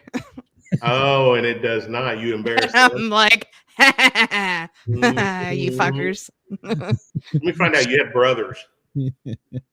One lone one. I'm the significant baby out of my two siblings, but Explain some things. Yeah. But you probably beat his ass too. So, Glenn, let me let you go. I really appreciate it. I will have you back. And if you ever want to do a comedy show on weekends where we just talk a bunch of crap, we have to keep it FM friendly for 2 hours. But after that, then the chat will go crazy after 11. So just prepare yourself for that. Yeah, we got some of the Howard Stern chat, believe it or not. Really? So, you might get some sexual advances, but it's meant as a compliment. Oh, I actually had a host hit on me the other night. Ooh. Yeah. So I was like, man, I made it. I got a group. There you go. Yeah. And that's how I felt after we found them. I was just like, oh. I'm Charlie, and these are my angels. So exactly. Yeah. I'm like, I attract them with my nice rack. I noticed that. Yeah, that's lovely. It's my second best. Yes, that's her loving name. You'll see the chat every time pop up calling her Antlers. So to all of them, I am Antlers. Gotcha. Well, that's what I thought it was. What is it? It's antlers with the crown, I guess. With the tiara? Yeah. Well, I had to get a new headset, and I figured it would upset everybody if I didn't have my antlers. So I cut them off my old headset to put on this one, and then I'm the queen, so I had to have my. Oh, okay. Well, you know what? You gotta make your own brand, girl. You go. Yeah, and then if I'm feeling a little extra spicy, then. You're just now waking up, so. No, I've unfortunately been awake all day since 5:30 this morning. No. Yeah, you're telling me I should. My shift should just be starting. Yeah, no kidding. All right, Glenn, let me let you out of here. Thank you again. I hope to hear you on my radio station soon, and I hope to have you back soon. Well, thank you guys for having me. I appreciate it. Had a good time. Yeah, thank you for You being were here. worried we weren't going to be fun, so we're I'm just not. we're just kind of stupid and just talk. So just bring out the cowboy hat next time. Hey, let me help you out. Uh-oh, you're going to do it now. Okay, then wait. Then I got to see it with the glasses. All right, there we go. Whew. Hello, Donald. Nice to see you. It's been a long time. Oh God. Y'all have a great night. Thank you. I can't get my hoodie off. Oh my gosh, I got another one yet. Be careful, she'll stalk you on Facebook now. So I'm good with that. Come on, girl. Y'all have a great one. You too, Glenn. Thank you. Good night. Night. Oh, he was great. That was fantastic. Chris says you are one of a kind and he loves you. Yes, I try. you are one of a kind and I love you too. We went into 3 hours tonight. And I think we got some good stuff out there. Yeah. That was really good. And I hate that the hypnotist didn't get on, and He'll be back. Yeah, he apologized. He said I have messed up the time zone. I'm like, yeah, it's all good. Will at least when he showed it backstage, I was like, oh, what do I do? So I messaged him like, dude, I don't want to cut into his time. We gotta reschedule. And he's like, no, I'll wait. And I'm like, no, I don't want to keep you up. And then I wasn't thinking it's like 3:00 in the afternoon there. So I won't be up. Like, oh, well, okay. Well, we would be. So. Yeah, I gotta be up at 5:30. All right. Well, we'll let you go. Yeah, I gotta sleep in because I'm driving all night tomorrow to get to Knox Vegas. So I'll be up there for a long weekend helping mom out again. So Viva Knox. Will you be I will not be here Saturday. Okay, so I'll have to make something up. I guess I better start getting on that. And next Wednesday, will you be here for that? Because next Wednesday, if anybody's still in the chat, pay particular attention. I have confirmed this guest. I will, and I'm going to go back and double chat. Oh, is that the? Yes, it is. It Damn is. It is. Hold on, let me bring it up. It's a 2-hour interview with Vic Legina. He is the producer, director, and camera operator, founder, Brazzlers, Mind Geek. He also produced 3,792 scenes in Mofos, Babes, Wicked, Digital Playground, and others. I'm going to need you to repeat the name one more time. Vic Legina. Did I pronouncing it wrong? Nope. I just like what he did there. Okay. Yeah, that's not his real name. I know his real name. I like what he did there. Yeah, he was in the business and produced 25 to 35 scenes a month with multiple crews. And of course, he's been on the Howard Stern show. He's got dirt to tell on the industry and he's wanting to dish it.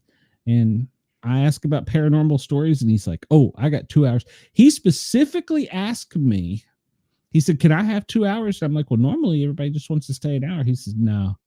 I got shit to spill. He said, I've checked you guys out. He goes, I could do 2 hours. Okay. So yeah. So I am looking forward to that. It's going to be crazy. I'm going to try and talk B Dizzle into coming back on, just to see if he gets embarrassed. So after that, I will be in the comment section though. Okay, that's cool. After that, we will be on hiatus for 2 weeks because the following 2 Wednesdays fall on Christmas and New Year's, and I'm not going to make my ladies work. And plus, there's football and stuff on, so everybody should be with their families, not watching us. Go have a good time, get away from us. But we will be back after the first of the year. But I am recording a special Christmas episode, and if I get my New Year's Day guest that I want, New Year's Day will be an adult entertainer. Yeah. That I'm recording for 2 hours. She wanted 2 hours. You said New Year's Day? Yeah. I'll be recording that one for New Year's Day. So if I get her, I haven't got a firm commit. Well, I will be. It's obviously I'm gonna record it before then, so I can give you the dates I'm recording. I haven't got her confirmed up yet, but she was like, "Hey, we could have a New Year's Day party," and I'm like, "Absolutely." Yes. She's like, "Can I have 2 hours?" And I'm like, Yes. yes, you may." So if she is watching, I hope she is. She has the name Blaze. I'm a firefighter in her. I'll give you that little hint right there. So what's the name Blaze in her? What do you call it? Screen name? Is that what you call it? Is she a redhead? Well, that's difficult to say. I think she's been more than one thing. So I don't know the Okay. answer to that, to be fair. So I don't want to say yes or no. Okay. So I don't think so, but I'm not 100% sure. And I'll be honest, I haven't watched any of the movies. I'm bad. I should have watched some of the movies. No. You've got time. Well, yeah, of course I got time. Cheyenne, so we won't see you on Saturday. No, and I can't Really? Wednesday. Oh, that's right. You won't Wednesday. So you won't be back until next year. Chris, what are you going to do? Yeah. Unless you're in on the recorded episodes. And I want to be. I want to be in on one of the sexy ones. Okay, I'm trying. I don't know what we're going to do in those 2 weeks of Misfits because the radio station's on vacation. So even if I upload them live, they won't get them until the first of the year. So I don't know. We're going to figure that out. We're still talking to my agent. So everybody, thank you for tuning in. Please thumbs up, like, follow, share, subscribe. Listen to me Tuesdays and Thursdays. I got a show from noon to 2 o'clock Eastern on the Thin Line Rock Station, www.thethinlinerockstation.com. Love you all. Thank you very much for everything you do for us.